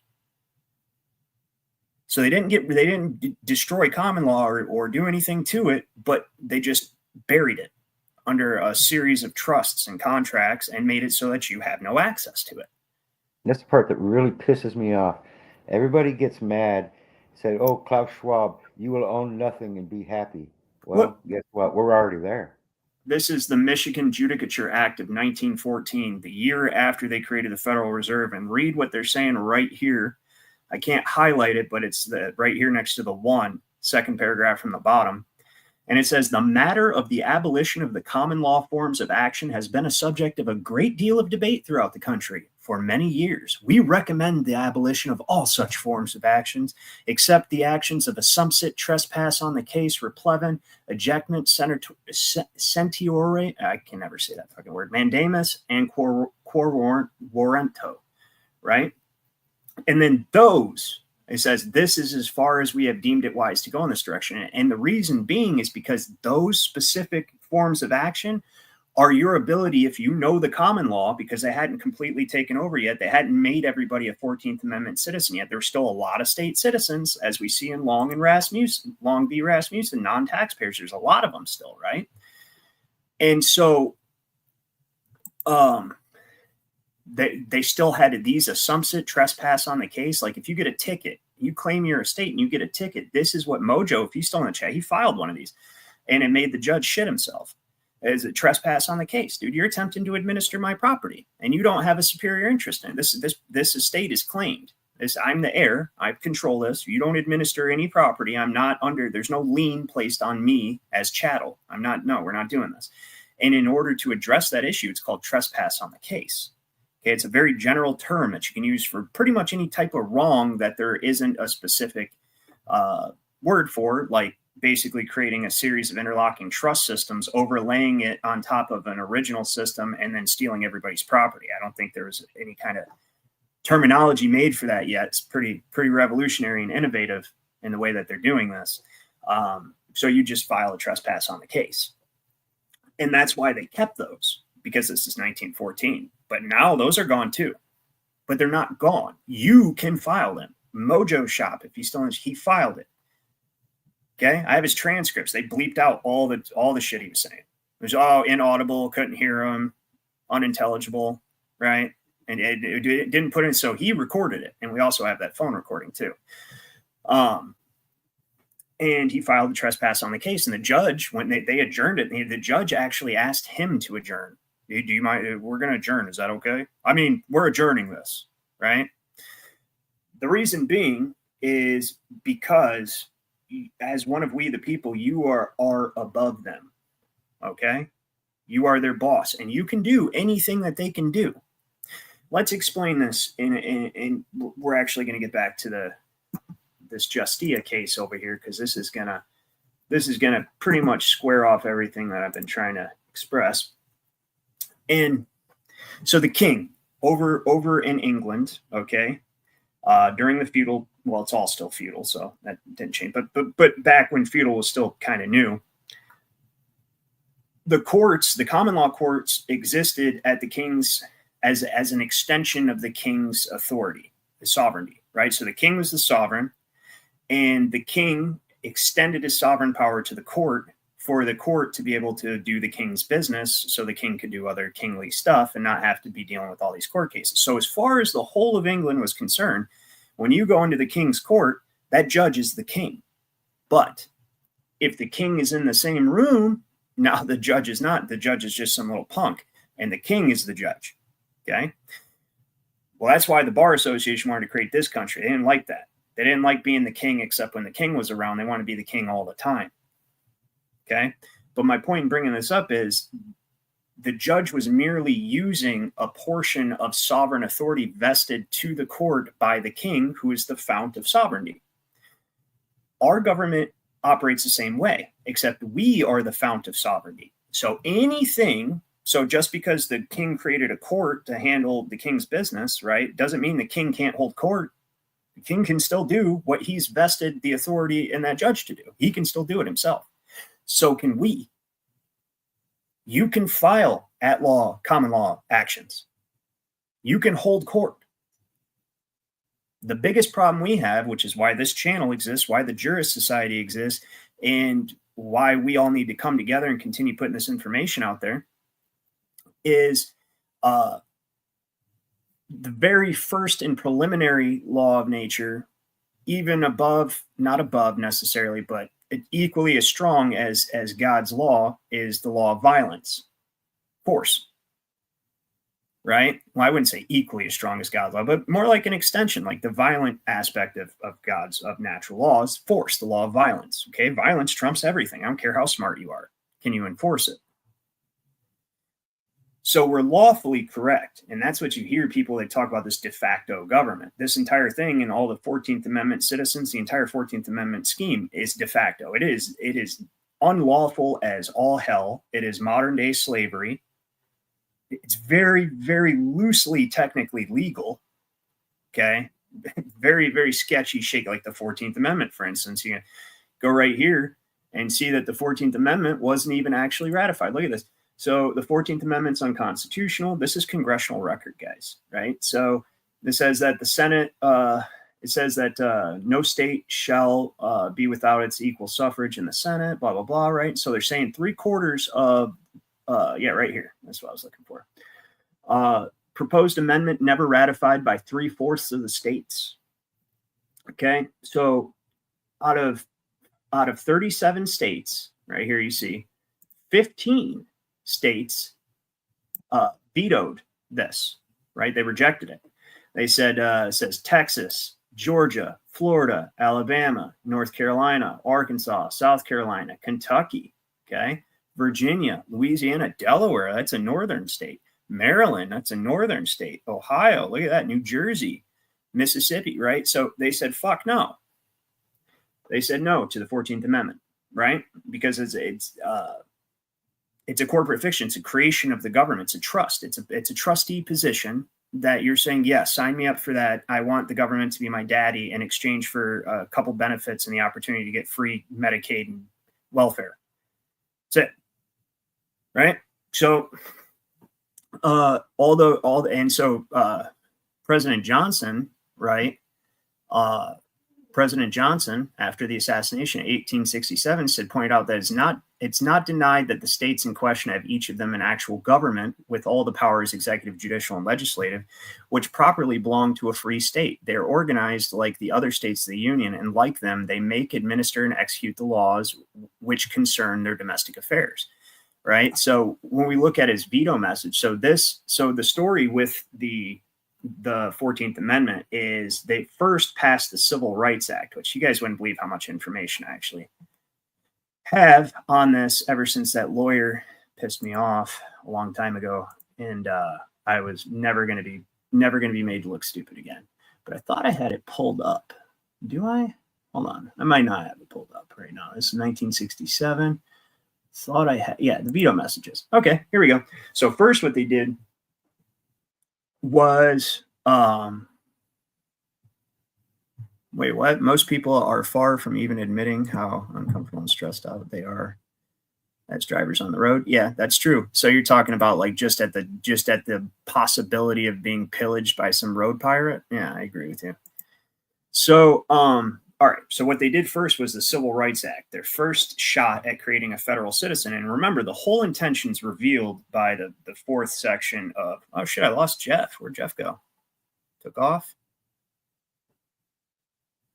Yeah, all right, well, maybe he'll come back up. But anyways, so the Civil Rights Act of 1866, the entire intention behind creating a federal class of citizen, their own class of citizenry, is to be able to borrow against them. That's revealed by the fourth provision of the 14th Amendment. But what they did first was the Civil Rights Act. And Andrew Johnson vetoed that shit immediately because he's seen the danger of creating a federal class of citizen, right? Which is actually subject. It's a subject class of citizen. So, yes, glad that made sense. Yeah, no problem. Okay, so what he said, I regret that the bill, which has passed both houses of Congress, entitled an act to protect all persons in the United States and their civil rights, again, those are privileges and immunities, right? An act to protect all persons with their civil rights and furnish the means of their vindication, contains provisions which I cannot approve consistently with my sense of duty to the whole people and my obligations to the Constitution of the United States. I am therefore constrained to return it to the Senate, the House in which it originated, with my objections to its becoming law, right? So it says that by the first section of the bill, all persons born in the United States and not subject to any foreign power, excluding Indians not taxed, are declared to be citizens of the United States. This provision comprehends the Chinese of the Pacific States, Indians subject to taxation, the people called gypsies, which is weird. I didn't even know we had gypsies here, right? Oh, there's Jeff. Lost you there for a second. All right. So yeah, my battery went dead. But okay.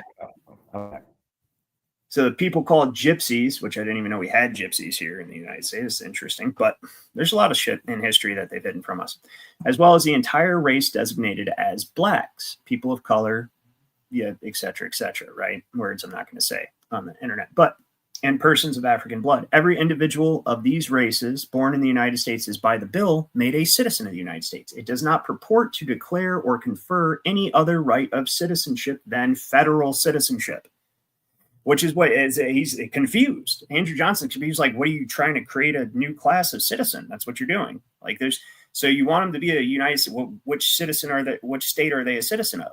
Oh, you just want them to be a United States citizen. So now we're actually like as the entity, instead of referring to the geographical designation of the collection of states, the several Confederate states, you want to start creating your own enfranchisements as your own country, basically, that's exactly what happened. So they're like, yeah, you know what, we like your, we like your republic, but we want to do our own thing now. So, and we territorially occupied you and obliterated your de jure form of government, 1861. So, yeah, that's it. So, you realize there's never been a lawful convention of Congress since, what was it, March 27th, 1861?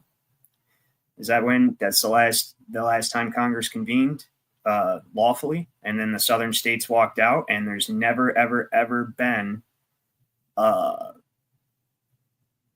another constitutional with no day to return. I forget to call that. Adjourned. Sindai without a day. Adjourned Sindai without a day.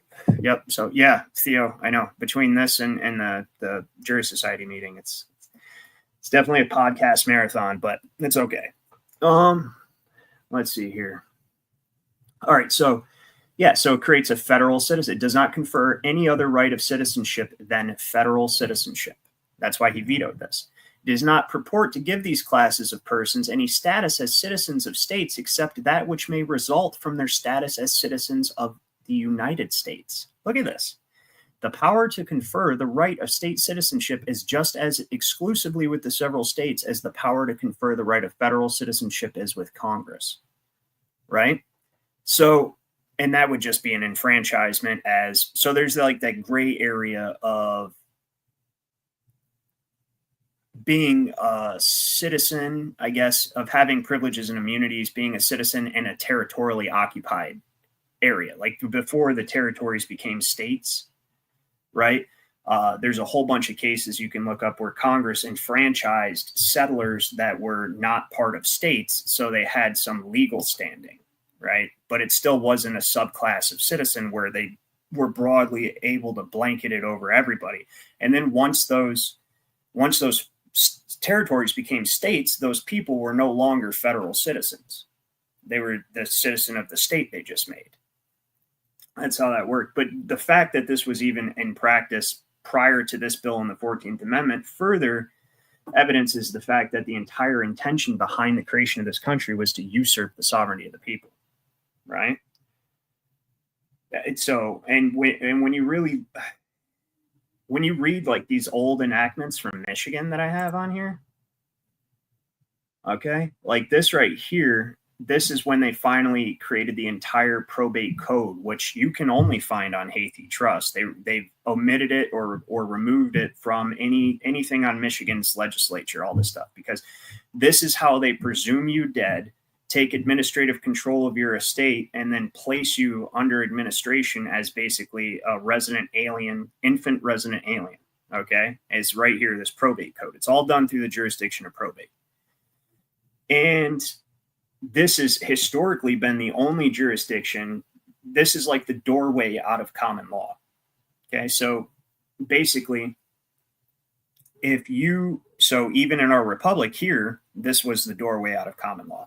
So you could be one of we the people, have allodial title to all your stuff, right? And if you die before your heir is of age, because you'll notice that if you read all these old laws, you read like from the Magna Carta we can look at, right? The Magna Carta, for so long as the guardian has guardianship of such land, it's all about heirs and descendants of property, right? So that's what all of this is about.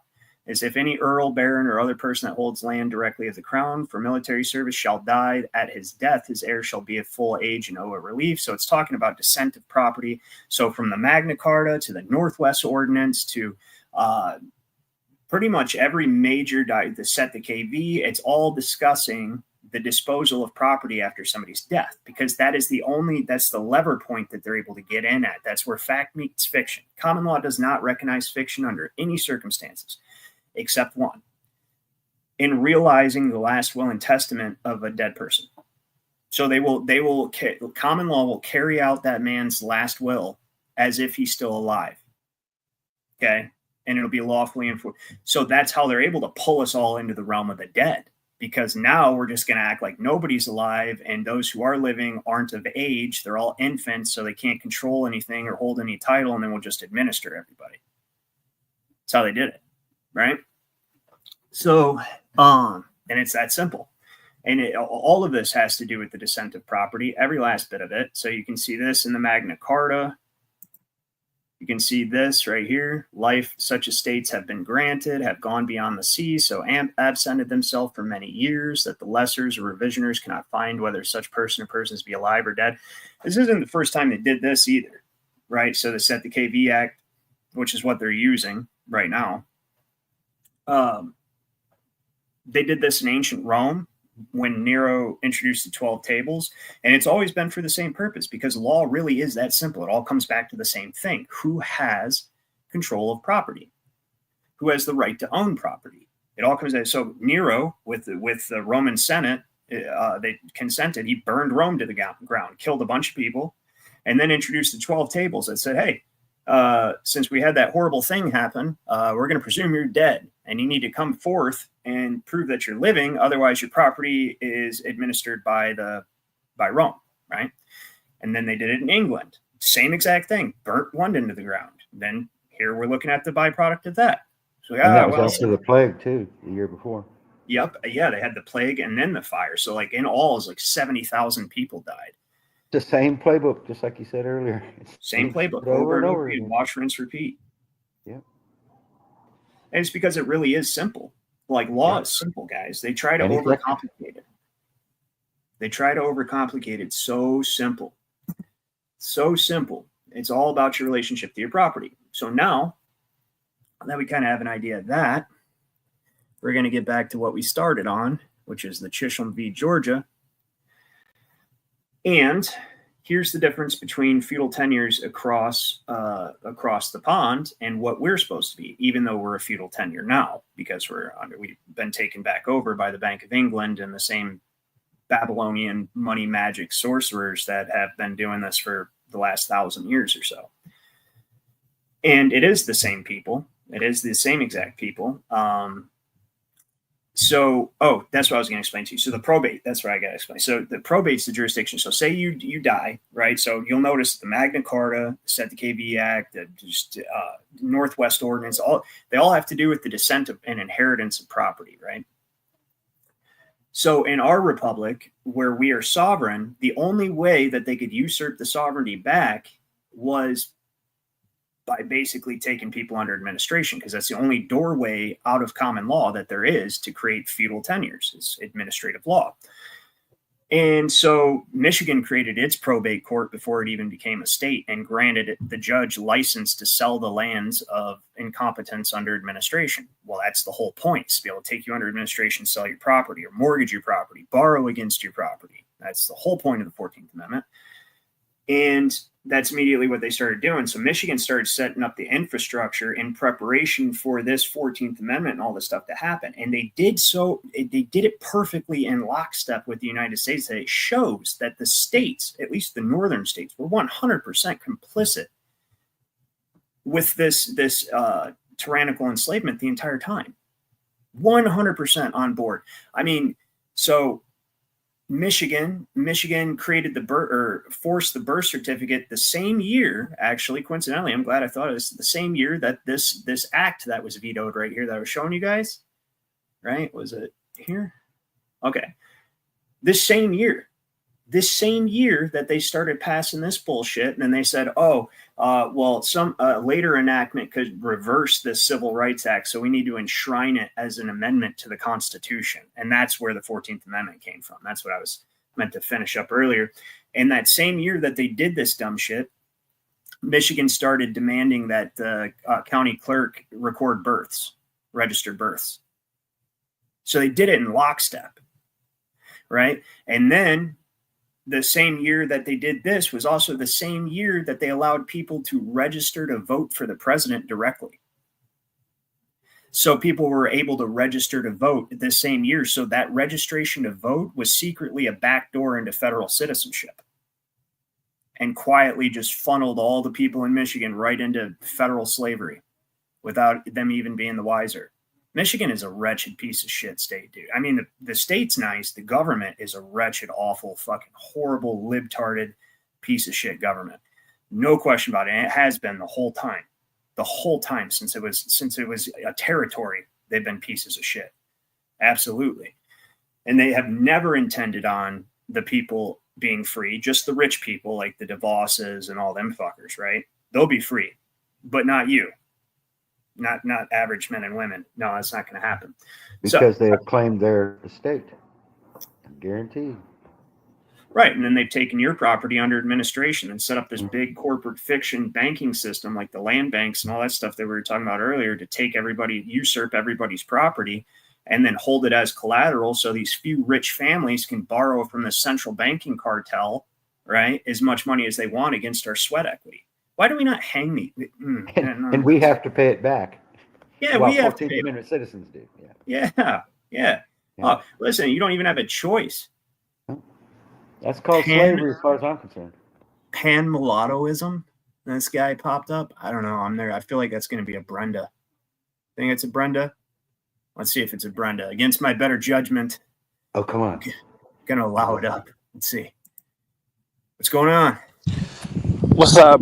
How you doing? Oh, I'm good, man. Okay, cool. You're not Brenda. Awesome. I didn't know Brenda changed his name. Decided to come up here. No. Yes, and I'll be brief. I don't want to interrupt the discussion, but one thing I heard you speak about was U.S. citizenship. My question is, are you in support of mass deporting all of the illegal aliens that are currently in the U.S.? Okay, that's a great question, actually, and I appreciate that question. So me, with my knowledge of law, I have a little bit. Let me start by saying yes, I am in support of that, but it's only because of the economic system that has been set up, this entire welfare security scheme. They're putting so much stress on that infrastructure of welfare, which in order to give welfare, you have to take it from someone, right? So that's what communism is. That's what feudalism is somebody else controlling your property. So you're able to just take my money at gunpoint and give it to somebody else, right? Well, that's further. So I don't believe in welfare at all, but it's even further exacerbated by people who are not even contributing to the sweat equity pool that backs the entire security scheme in the first place. So what's happening is they're putting so much stress. Well, he took off. All right. Well, they're putting so much stress on the system, okay, that if we don't remove them, okay, then we're not going to have a country anymore. That's pretty much it. You know, and possibly the oligarchies that run the country will have that many more slaves to pull the ends legis type things where they can generate more securities. Well, and on top of that, that's actually another good point. That's the other purpose of the big immigration situation all over the world. The reason why they're flooding. Well, look at this, because they're only flooding Western European countries.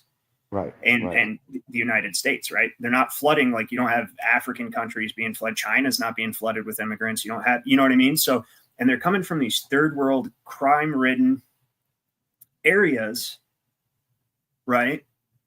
And they're just not the best of the best. Let's just put it that way, right? They're not the best of the best. And so a lot of them are, and they come here and they have to commit crimes to survive and all that stuff. But the biggest thing is that they're dependent. They're dependent on the government. The very same welfare system that I said they were putting a massive strain on is why the government wants them here. They want them because dependency is what allows for administration. As you well know, Jeff, and the other jurists should be well acquainted with that, is that that's how they get you. They offer you a free lunch. They give you benefits. And then by accepting the benefit, you automatically, by operation of common law, come under their administration. Automatically. There's no such thing as a free lunch, right? That's what we're reading earlier in George Mercier's Invisible Contracts book, which I'll actually do a public show some time on that. But so that's the big thing. And then so if they can replace the indigenous population, that we still all have our way back to claim, I'm a birthright Michiganian, right? So whatever state, if you were born on that land, that's your birthright to be one of the people of that state. Okay, we all have our way back. If they bring in a bunch of foreigners that have only ever been a 14th Amendment citizen and could never be anything else, that are entirely dependent on the government, then they will forever close the door on our way back to common law. Does that make sense? Yeah, I never thought of that, but you're right. Yeah. Oh yeah, I see their different plans of attack, dude, and that they've got, it's multifaceted, and that's one of them. That's one of the main reasons they're replacing the indigenous people of European countries and the United States with immigrants, third world immigrants specifically. It's not like these immigrants are doctors and teachers and stuff coming from nice country. These are bad places these people are coming from, right? Well, but I would question the oligarchy or whatever you want to call it that runs it. Do they make those countries bad in order to get them to want to leave and import them here? I mean, they've had, the Middle East has been just. It's interesting that for a long time you bring that up, and that's actually, it goes right along with what we're talking about. So very few people know this. There's an excellent book. I think the guy's name is Dave Perkins. It's called The Diary or Confessions of an Economic Hitman. And that's what he calls himself, an EHM, an economic hitman. So the whole time, so between the 30s to the 70s is when they were setting up this administrative scheme here in the United States, and over in like England and stuff, right? They're setting up the licensing and regulation of all the property and taking away everybody's, ability to own property and creating this de facto commercial law system that we're now under, right? That's not lawful at all. It's just the regulation of property, enforcement of contracts. It's not actually law. So they were doing that here. And what they were doing in all the countries that didn't have a central bank is they were sending around these guys called economic hitmen. And these guys would go around and they'd approach these third world countries, which you're right, they were not necessarily third world at that time because they were just small, poor country that's more primitive, tribal. And they'd be like, hey, look, you know what you guys need here? You guys need a whole bunch of infrastructure. I mean, you need streetlights, you need paved roads, right? You need all the modern conveniences of society, and we're going to loan you the money for it. Okay. Yeah. And so he worked directly for the World Bank. And so he'd go to these corrupt third world country leaders and he would get them to take out massive loans against their people to develop infrastructure, of which that country could only hire American contractors for to do the work, of course, right? Why not? Yeah. And then made it so that they could never get out of debt again. And they targeted specific countries that had like resources that they wanted, like say like bananas and tropical fruit or sugar cane, or you know what I mean? And that's why they were doing Libya and oil. Or oil. And so they went in, they get these places massively in debt to create infrastructure, like, garbage services and all that shit, right? So they would create this massive amount of debt and then tell them and basically be like, okay, well, you can't pay us back, so why don't you give us these bananas for super cheap? And why don't you, and all the while subjugating the population. And in exchange, obviously that third world country leader would make himself rich and his family rich, but then fuck the rest of the country. And this happened all over the world. That's how they did it. That's how they got everyone under this net, is they sent this guy. And now it's interesting, if the leader of the country refused to take the loan out, then they used the CIA to kill him. Exactly. I think that's what happened with what might happen in, what is it, Burkina Faso or something, where they got that young guy that's really quite the man, and he's taken all the wealth of his nation, even though it's a little tiny country in Africa, but he's taken all their wealth that was formerly owned by France, I believe, and he's building it on his own. I wonder how long that guy's going to last.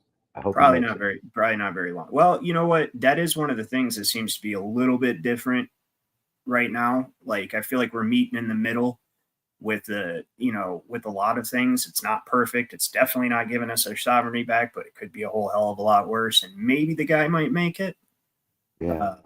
Maybe, but that's me being optimistic. Probably not. No. We can pray. Not all the So time.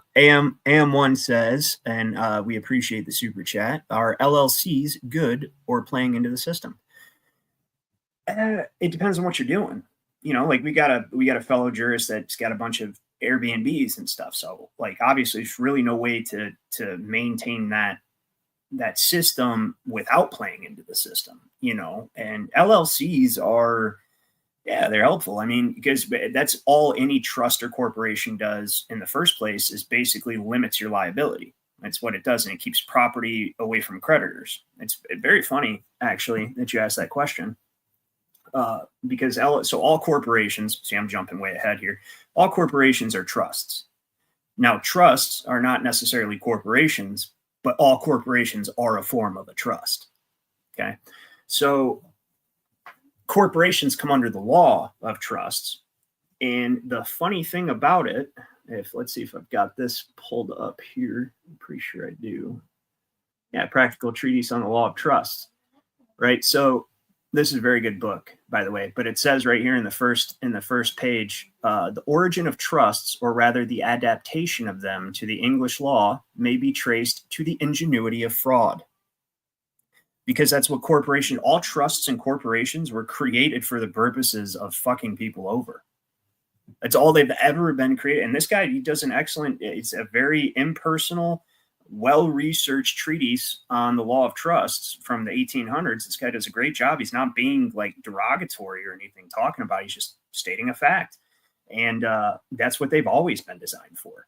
So where does he say? Yeah, right here. He says, thus, in the words of an old counselor, the parents of the trust were fraud and fear, and a court of conscience was the nurse.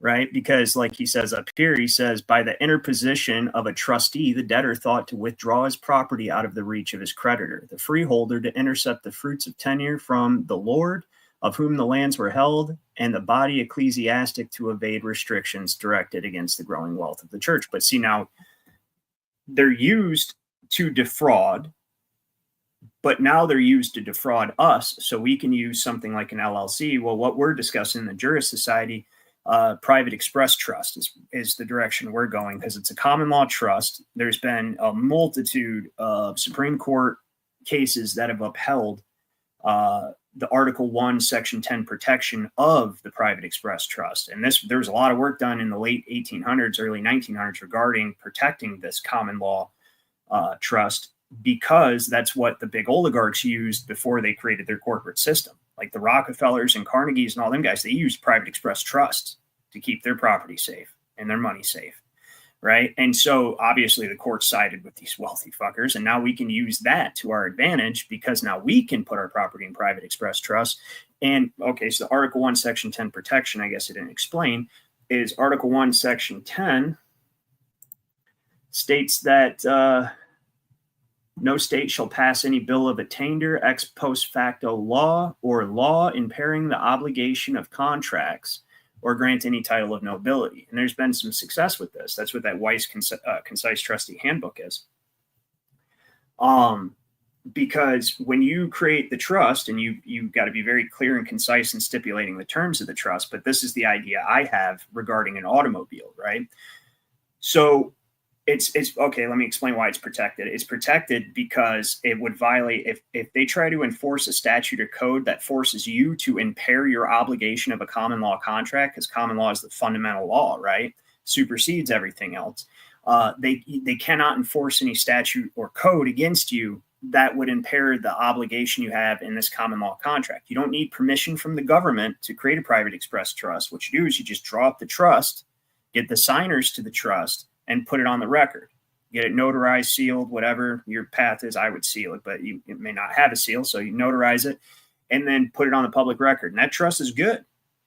You don't need government permission. That's the whole point of what I try to teach people all the time. You don't need government permission for anything.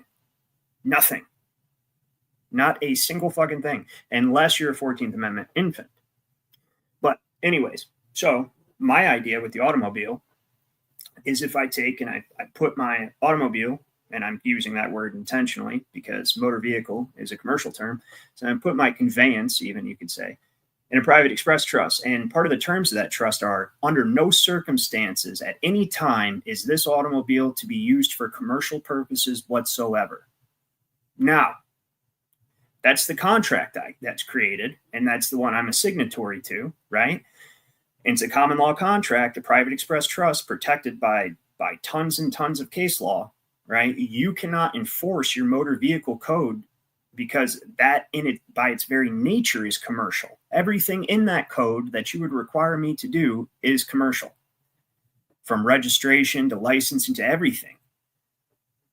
So it would supersede their statutes and codes according to Article 1, Section 10, and keep your property out of the commercial arena, and also prevent you from being subject to the motor vehicle code and allowing them to fleece you and generate revenue by telling you how to use your property. So, which is all the motor vehicle code is anyway.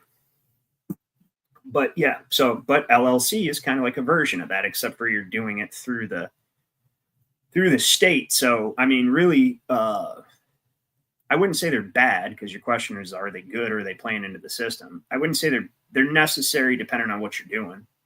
But I think a private express trust, if it serves the same purposes, would be better. Like if you're not doing an Airbnb where everything has to be tied to your social security number, all that stuff, you know what I mean? Like if you got a big lucrative business doing that stuff, then it's kind of tough, then you'd want to do like LLC type stuff. And, so it just depends. It depends. Scott, New York, NYC says the Kalergi plan flood every Western government with outsiders. Yes. And that is why. So I explained that, the why to it is to replace the native populations with third world immigrants that are entirely dependent on the government, because dependency allows for control. That's it. It's the only reason, right? So, all right, let me get back to this case that I was on over here, because I keep jumping around the best part.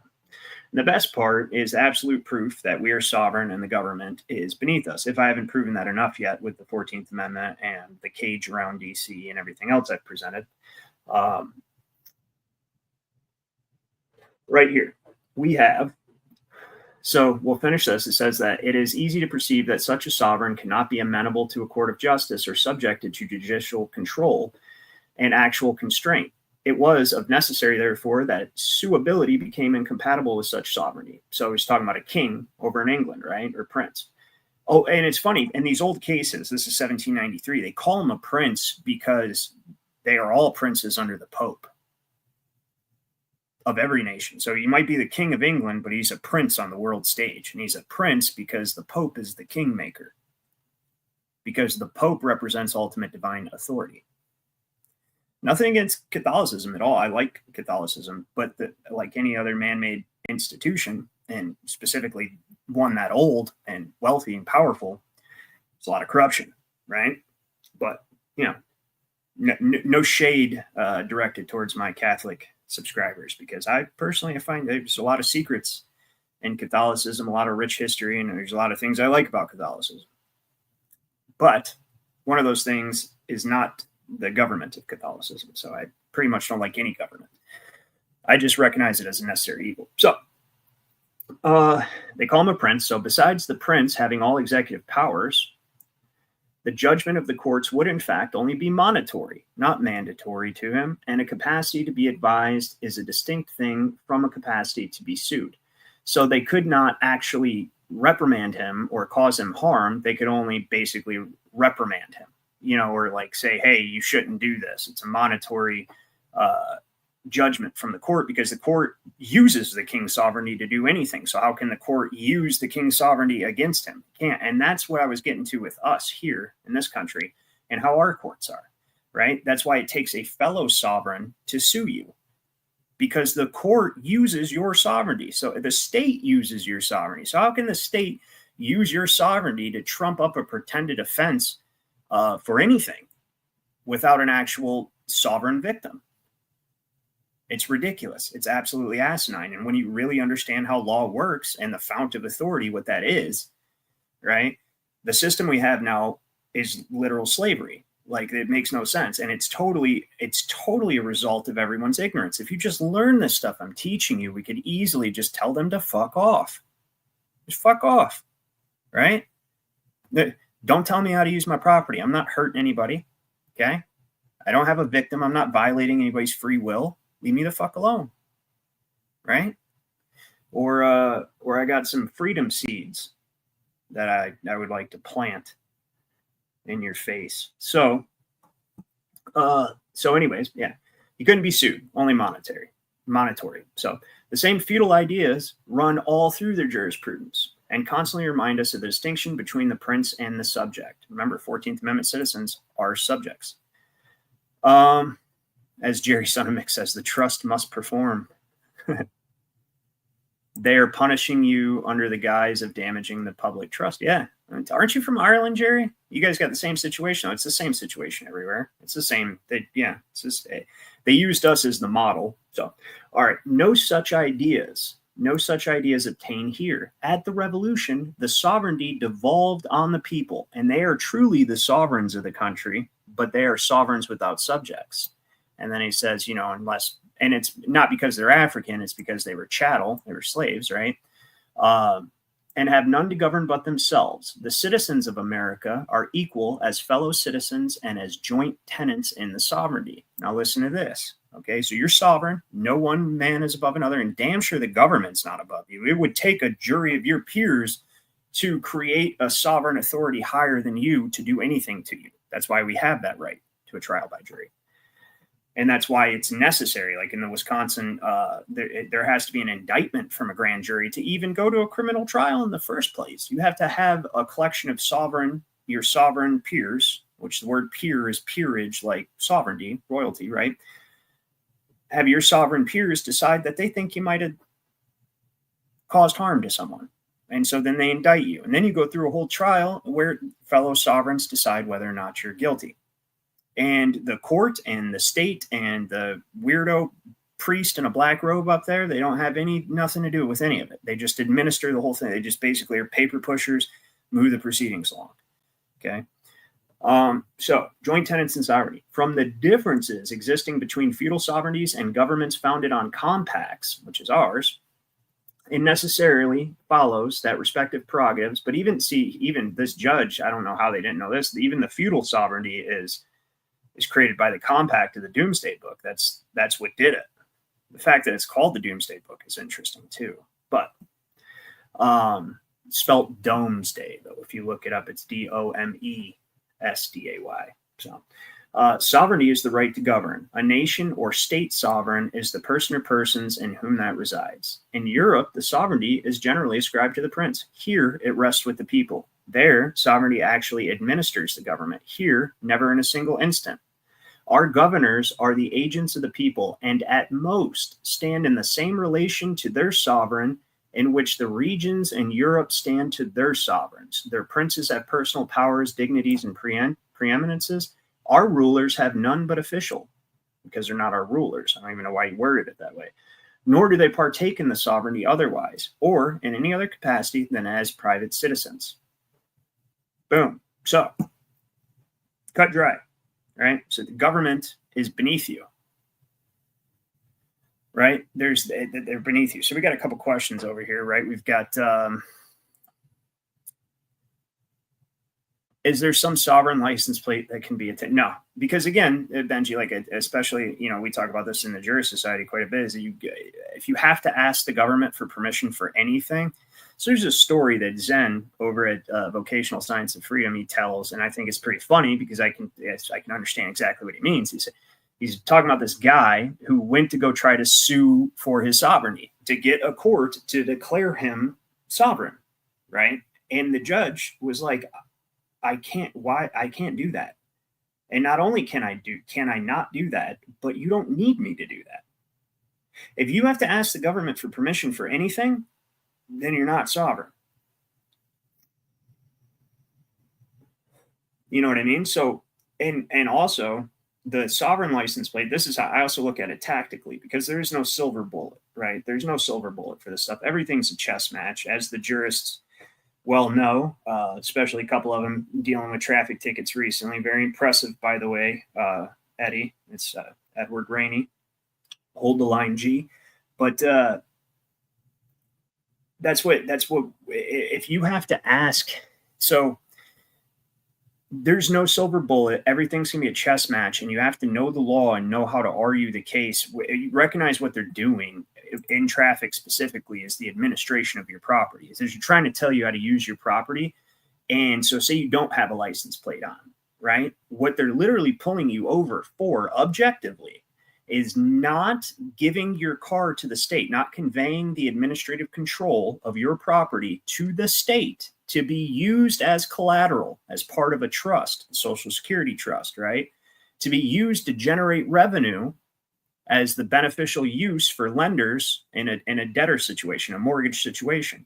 So they want you to put that thing to link it to the Social Security number so that they can create attachments to your trust and generate their own commercial paper in the form of tickets and bonds and all that stuff. So me personally, and when you know that, you know how to explain, like, I know what you fuckers are doing. I know what you're doing, and I know why you're doing it. I know how you're doing it, and I know why it's also unlawful for you to do it. But like we talked about before, the real preliminary law of nature is the law of violence.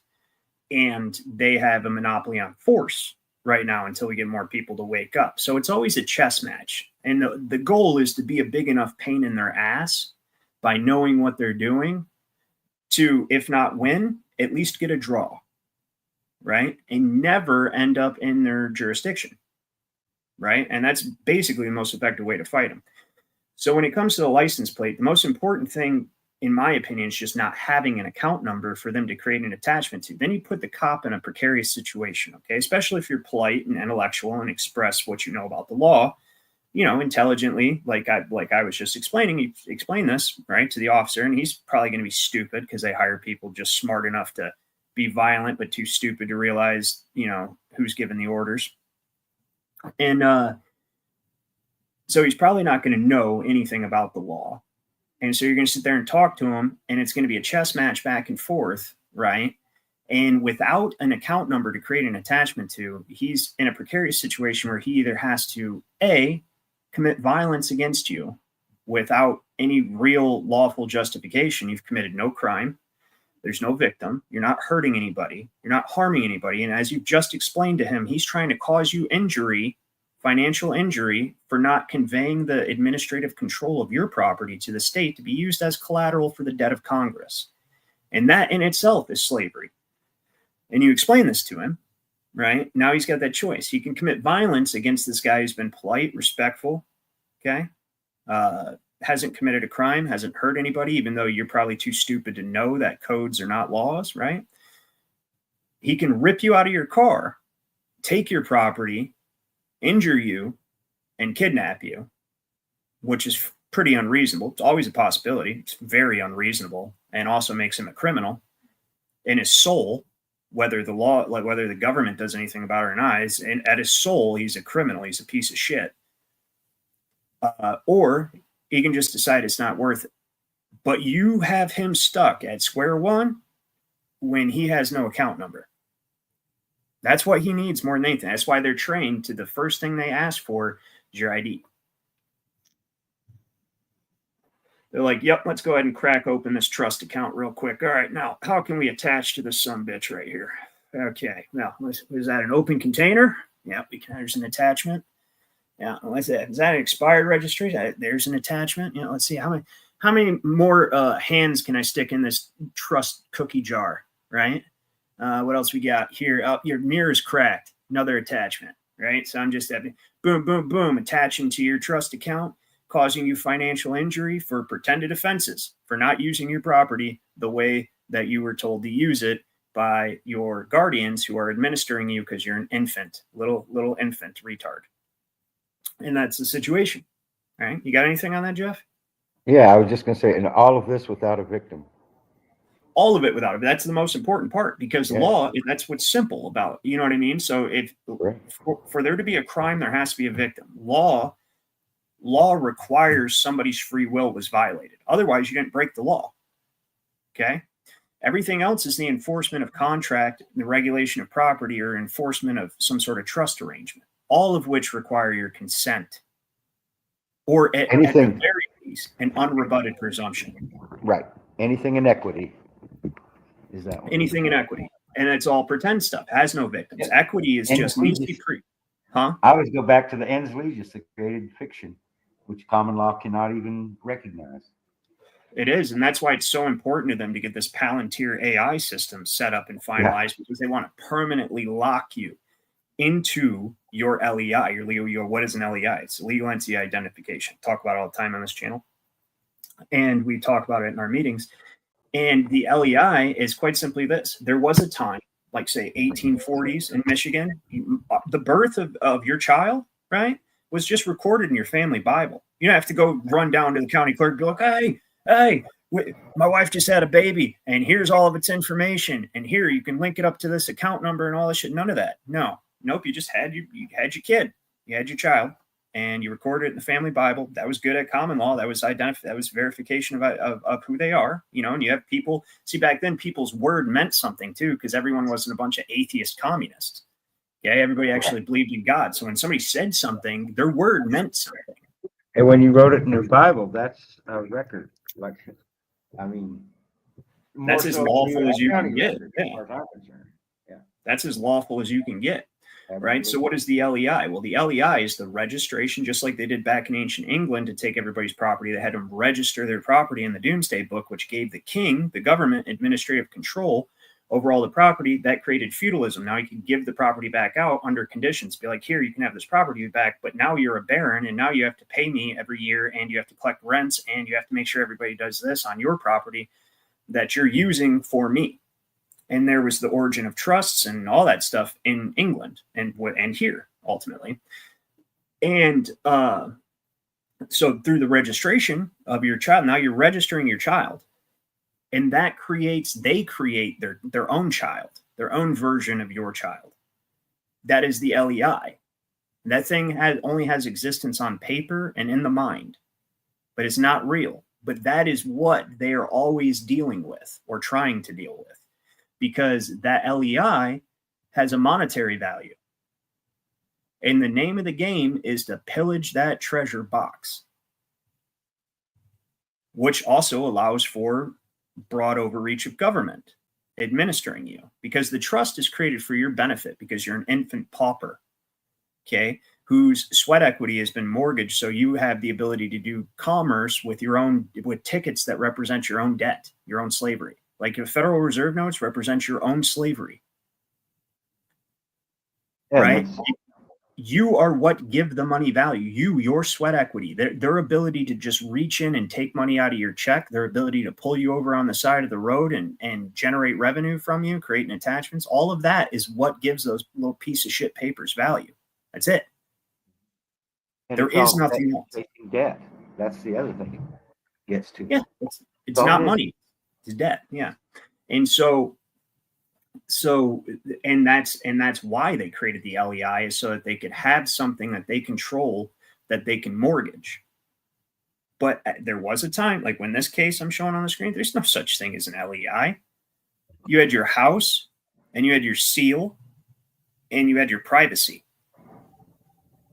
And yeah, there was a lot more liability, and it was a lot more dangerous. The freedom is dangerous. Much more responsibility, not only to protect Yep. your environment, your house, and your people, your loved ones, your cattle. A lot of these cattle thieving back in those days. Yeah, and guess what happened to the cattle thief? Got home. That's it. Not waste no money on prisons, none of that shit. That's another great thing about common law. Oh, God. Yeah, common law penalty for theft is death. Yep. And why? Because really, you can trace the origin of all crime to theft. That's all crime is theft. Because what crime is a violation of your free will. So if they hit you, they stole your bodily autonomy, right? Same thing with any pretty much physical assault, whether sexual or otherwise, is stealing autonomy from somebody. It's theft, or you could actually steal their property. If you kill them, you took their life, you stole their life. That's so it's all 10 theft. Commandments in a nutshell. It is the 10 Commandments. Yeah. Thou shalt not steal or covet. That's it. And so there's very serious repercussions for thievery, especially cattle thievery, because now you're messing with somebody's, not only did you go on their property, but you're messing with their livelihood. If you steal their cattle, there is no welfare back then. If you take somebody's cattle or you ruin their livestock, dude, that family could be done for. So you're damn straight. They're coming out with a rifle and they're hanging you. You know what I mean? It's not a game. And so therein lies the other aspect of all the creature comforts that they've created for us that they use as another nexus point of contractual spider webbing, right? Like on the dollar bill, all the spider webs, I believe that represents contracts. I think that's why they put that on there. And that's exactly what we live in. It's a big spider web with an owl up in the corner looking down, right? So, but this entire system, right, is basically like a sandcastle that literally, like I've said many times on the stream, if you just took out the 14th Amendment, the whole thing would collapse. How would you? They would no longer have their slaves. They'd no longer have their collateral. No, Yeah, that's it. That's all we are. And that's all it ever was. Yeah. I think we're a communist nation already. We've just been led to believe we're not. We're not. I say that all the time. Yeah, I think it's democracy and all that bullshit is just a curtain, and that curtain will be torn. It will be torn. It has to be. Well, I say that all the time. We are communist. I actually got into a debate with somebody on X, and then they just stopped talking to me because they couldn't come up with anything. They were like, "We don't live in a communist nation." I said, "Yeah, it's like communism light, but yeah, we do." I say, "Well, you don't know what communism is." I said, "Okay, well, communism is the abolition of private property rights. It's basically the government administration of all property, is including labor, the workforce, all corporation, everything. That's communism, right?" And I was like, who passes the bills? Who determines, who tells the corporations in your state how to treat its employees? The state. Okay. Can you own anything? No. You can't use gold and silver. You can't use gold and silver. Right. So they were like, well, I own my house. Oh, do you? Okay. Well, do you pay property taxes? That's a feudal fee is what that is. Because it's not your property. You're just a tenant. You're using the land, but the county is the feudal lord, or the state, or whoever you want to call it. It's multiple feudal lords, corporate feudal lords, right? And if you don't pay that property tax, what happens? Take your house. They take your house. And then what do? They resell it. Put somebody else in your spot. So they'll pay. Put another tenant in your spot that's going to go ahead and pay them their money, their rent every year. Because that's what it is. Because you don't own anything. Because this Article 1, Section 14 of Wisconsin Constitution, nobody knows this. Property taxes are a feudal tenure. Or I'm sorry, nobody knows 14. So it says all lands within the state are declared to be allodial and feudal tenures are prohibited. Okay. So what's property tax? I'm sorry, say that again. What's a property tax? It's a feudal tenure. Yeah. We only we live in a contract of privacy, I guess you call it, where we have the use of it, but we don't really own it. Yeah, it's usufructuary, but you're right. It's privity. Is that the word you were looking for? Privity? Yeah. Privity. Yeah. It's property under privity, which is actually where the word privilege as opposed to a right. Privity is when more than one person has an interest in the same piece of property. So each of those people, it's another way you could say they have privileges regarding the property as opposed to rights, because really right is another one of those words that's just thrown around. Like when you say civil rights, well, civil rights aren't actually rights. They're privileges and immunities. They're Roman rights, really. Right. Rome let Israel do what they wanted to, as long as they obeyed Rome's law that was above it. Yep. And that's why, well, hold on, let me address these. So feudalism. So first, Benji Boodle says, is it feudalism? Yeah. So communism is feudalism, and so is fascism. They're just two different takes on feudalism. One, the corporate oligarchs control the government. That's fascism. And the other one, the government controls the corporation. Like in China, in order to open a business in China, you have to be business parties with the CCP. But they're both pretty much the same thing, because what ends up happening when you get all that money and power coalesced into one area is that they become indistinguishable, the corporate oligarchs and the government. It's just indistinguishable. One thing I'll say about them, though, at least they're honest about it. And then, yeah, that's true. And then Jerry says that's why they refer to us as citizen, the occupier, and addressee, always a thing. Yes, exactly. And that's why, like over here in the States, the governors always refer to everybody as residents, not citizens. They'll never hear Whitmer say Michigan citizens because they don't want that to ever exist again. They just want only 14th Amendment citizens. And a resident is a foreigner. A resident is resident is short for resident alien because you are a enfranchisement of a foreign corporation that's foreign to Michigan. Which is the federal government. And so you are a resident instead of a citizen. 10 square miles. 10 square miles, that's right. Zip code, same thing. Yep, and Benji said it all leads to communism, which, yeah, or fascism. It's the same thing. It's basically just state-sponsored control of all property. It's ultimately... Yeah. The very government that we created. So now we're being controlled by our own creation. Kind of sounds like Palantir stuff. Yeah, like what they want to do. We create AI and then AI takes control of us. Is that what you're getting at? Yeah. I mean, hopefully not, but I mean. But that's, I think, their scheme, their plan. Yeah, you never know. So, but anyway, and the whole funny thing is about this entire system is it's just all it stops. And people say this all the time. It's kind of like it's colloquial. It's like fortune cookie tried and true. You know what I mean? And it's like, but if we all just stood up, the game board would be knocked over. It'd be that simple. You just not participating in this anymore. And it's not wrong for me to say I'm not participating. In fact, it's wrong for me to participate in the system. Right? It's against my beliefs, my religion. It's against everything, So. But they keep us occupied with entertainment and sports ball, and people don't even pay attention to real life, what's really going on. And it's maddening, but it's true. Here I am brings up a good point. Look at this, Jeff. He says, imagine, this is a good way to think about it. You want to know what sovereignty is. Imagine being not necessarily or like he's saying, can you imagine being a citizen of a land you've never been to, right? Yeah. Or just imagine arriving at a land you've never been to, and now you're going to create society. How does that happen? Right? Well, law, okay? And so, that just to round off what I was saying about civil rights, because I got to shut this down in a moment, but civil rights are not rights, they're privileges, right? And privity creates privilege, meaning that your estate itself is under privity between you and the corporate state. You both have interests in it, right?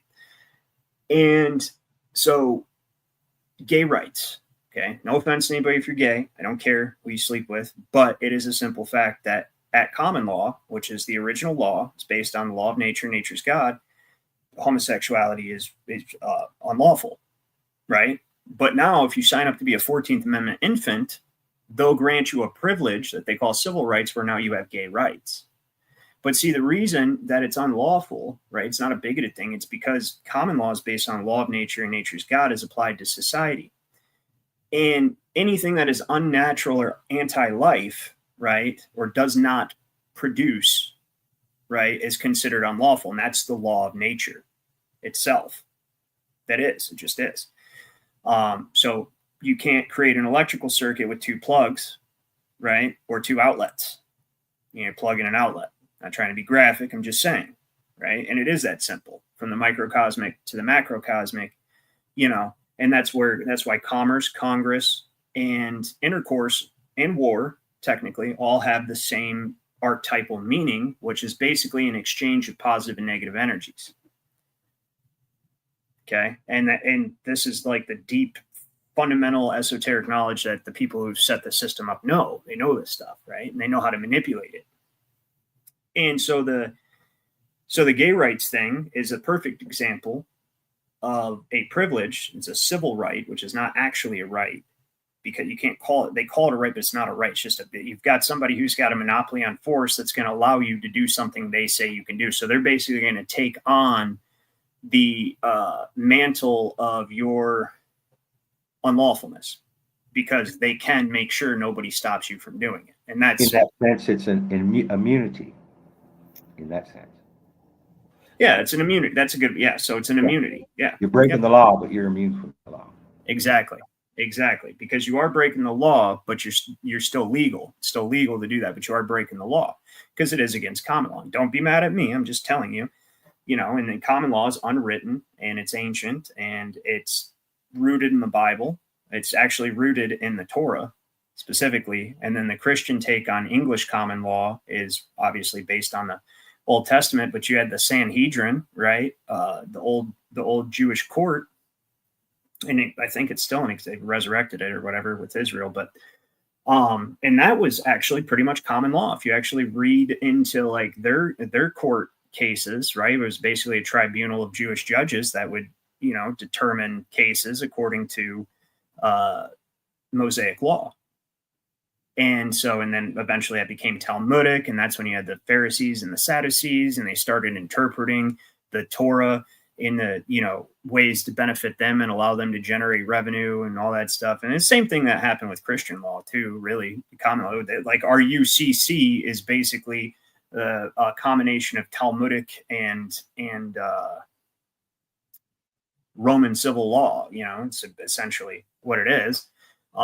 Which really Roman civil law and Talmudic, it's kind of very similar in a lot of ways too.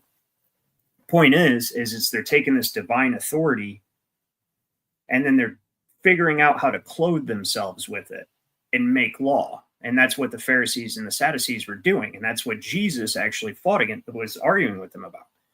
They're like, why do you say it's unlawful to do this or do that? But you yourself do this, or for instance, like I'm here. So you say that my disciples can't pick, grain on the Sabbath, but I'm here. Right. So you're supposed to be remembering the Sabbath, right. So that you honor, but I'm here. So what are you talking about? And stuff like that, and then like they get to, so there's a perfect example of like working on a Sabbath, right? So now they're able to say what constitutes work. And then you get a whole list of statutes that, okay, these are acceptable things you can do on the Sabbath, and these are unacceptable things that you can do. And see, that's man's way of trying to take and usurp the divine authority. And that's all we have here with administrative law, is the same thing. It's like, okay, well, all right, so at common law, we're not allowed to take your property, but you're not mentally competent to take care of the property yourself. So we're going to take you under administration. Now that you're under our administration, right, we've pulled you out of common law. Now we're basically going to arbitrarily create a bunch of rules regarding the use of your property, and you have to follow those, even if the rules we write are against the actual law, because now you have no access to law. You're under administration. Does that make sense? Yeah, absolutely. And it's been a slow boil over time. Look how the Catholic Church used to take care of the poor, but they wound up inheriting what property they had. Kings, it became a battle there, and it was all about the love of money and power. It's about wanting the power. Money is just a means to acquire power. Make no mistake. You know what I mean? If money didn't acquire power, people wouldn't want it. It's just. Yes, you're right. Yeah. And that's what this is. And then it's like pulling everybody into equity. It allows the judge to usurp God's authority. They're basically these little district and circuit court judges are basically the modern day Pharisees and Sadducees. I agree with that. That's what they are. Yep.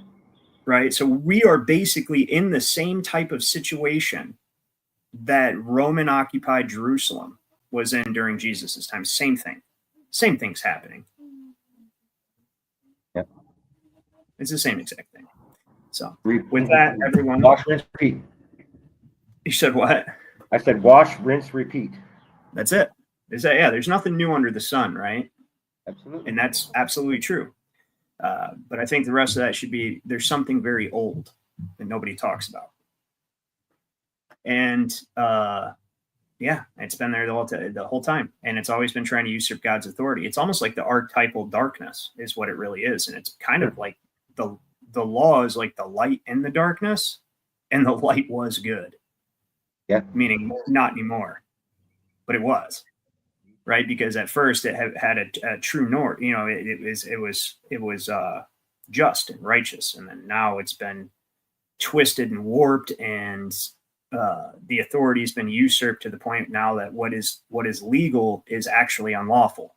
Like in the instance of Well, you need a license, right? Or exactly, where you need a license, which is which means they take something that's lawful and make it unlawful without permission, which is insane. Right. Exactly. Like Travis. Yeah. So, but all right. Well, But I believe that light will overcome the darkness. And so do I. So do I. just can't wait for that day. Well, that's what we're working towards here on this channel. Absolutely. Every day. That's why I'm still here. Well, I appreciate having you. Bullshit you, that's for sure. No, I don't bullshit people. I'm not going to lie to you, and I'm not going to tell you there's a silver bullet, because there isn't. But we know how to fight them. We know how to be a big pain in their ass, and we know how to teach people what's actually going on. And it should piss you off. I'm sure it pisses everybody off. Like AM1 said earlier, he said, "This is infuriating." Absolutely. When you actually see what they've done and what they're doing, it's so irritating, because it's so simple and so stupid and so audacious for you to think that you can just do that. You know what I mean? It's insane. But yeah, it's the situation we live in. And I appreciate having you up here with me, Jeff. Thank you very much. I enjoyed talking with you. I enjoyed talking with you as well. And thank you, everyone in the chat, for watching. We definitely going a little longer than I intended, but I'm going to start doing more streams, probably just shorter ones. I think I'm going to do like several times a week for like an hour or something, so we can just kind of touch base and keep this information fresh in people's minds. So, yeah, I will see you guys throughout the week for sure. I was a little busy last week, and I will see if you don't join me on the stream this week, then I'll see you this weekend, Jeff. And Benji. Yeah, by the way, I'm about halfway through my claim, so. Yeah, that's what you were saying. I'm going to go through all the stuff you sent me earlier, too. Yeah, please do. That was part of it, right? Your claim? Yeah, because that's one of the things I wondering if I should put Agribank as a trustee, but absolutely, you should. Yeah. Okay. Yeah. Yep. But because hopefully you'll get it. You'll understand it better than I do, I'm sure. By operation of contract law, tacit agreement, just by their continuing to administer the estate, they agree to be a trustee, no matter who it is. But I think for effect, it's better when they look at the claim and they actually just read their name singled out specifically, like, you're trustee, bitch. You know what I mean? If you keep doing this. Well, see, that's the thing too. If they did send that letter out in '85, like IDOC said they did, and they probably did, there is no way in hell my father agreed to it. Maybe he didn't know how to respond, and so they took it. No, it was going to be undisclosed stipulations regarding the purchasing as opposed to buying. Remember, because he had to use, at that point in time, he'd have to use negotiable instruments that have strings attached to them. That's what purchasing. Remember? Yeah. You know that word purchase. I used to bulls and all that stuff when I was young, and the old timers that were there, kind of us younger kids, as high school age, would say, "Get you a good purchase on that bull. Get you a good purchase in that rigging of a bareback horse." And it kind of fits, because you ain't in control of that horse or that bull, but you're just trying to stay on it and stay alive, you know? So that's another way to look at purchase, where it's not ownership by any means. I get the correlation. No, you're just trying to get a piece of it. And that's what purchase. Exactly. Yeah. Yep. Actually, because I was wondering about that. I was going to look into the etymology of purchase and how it's differentiated for all those of you who might be confused. And I'll go into it more next time. I went into it a little bit on this stream, but there's a huge difference between buying, purchasing, and exchanging legally. Buying is done with gold or silver, and that leads to absolute ownership. Purchasing is done with an exchange of negotiable instruments.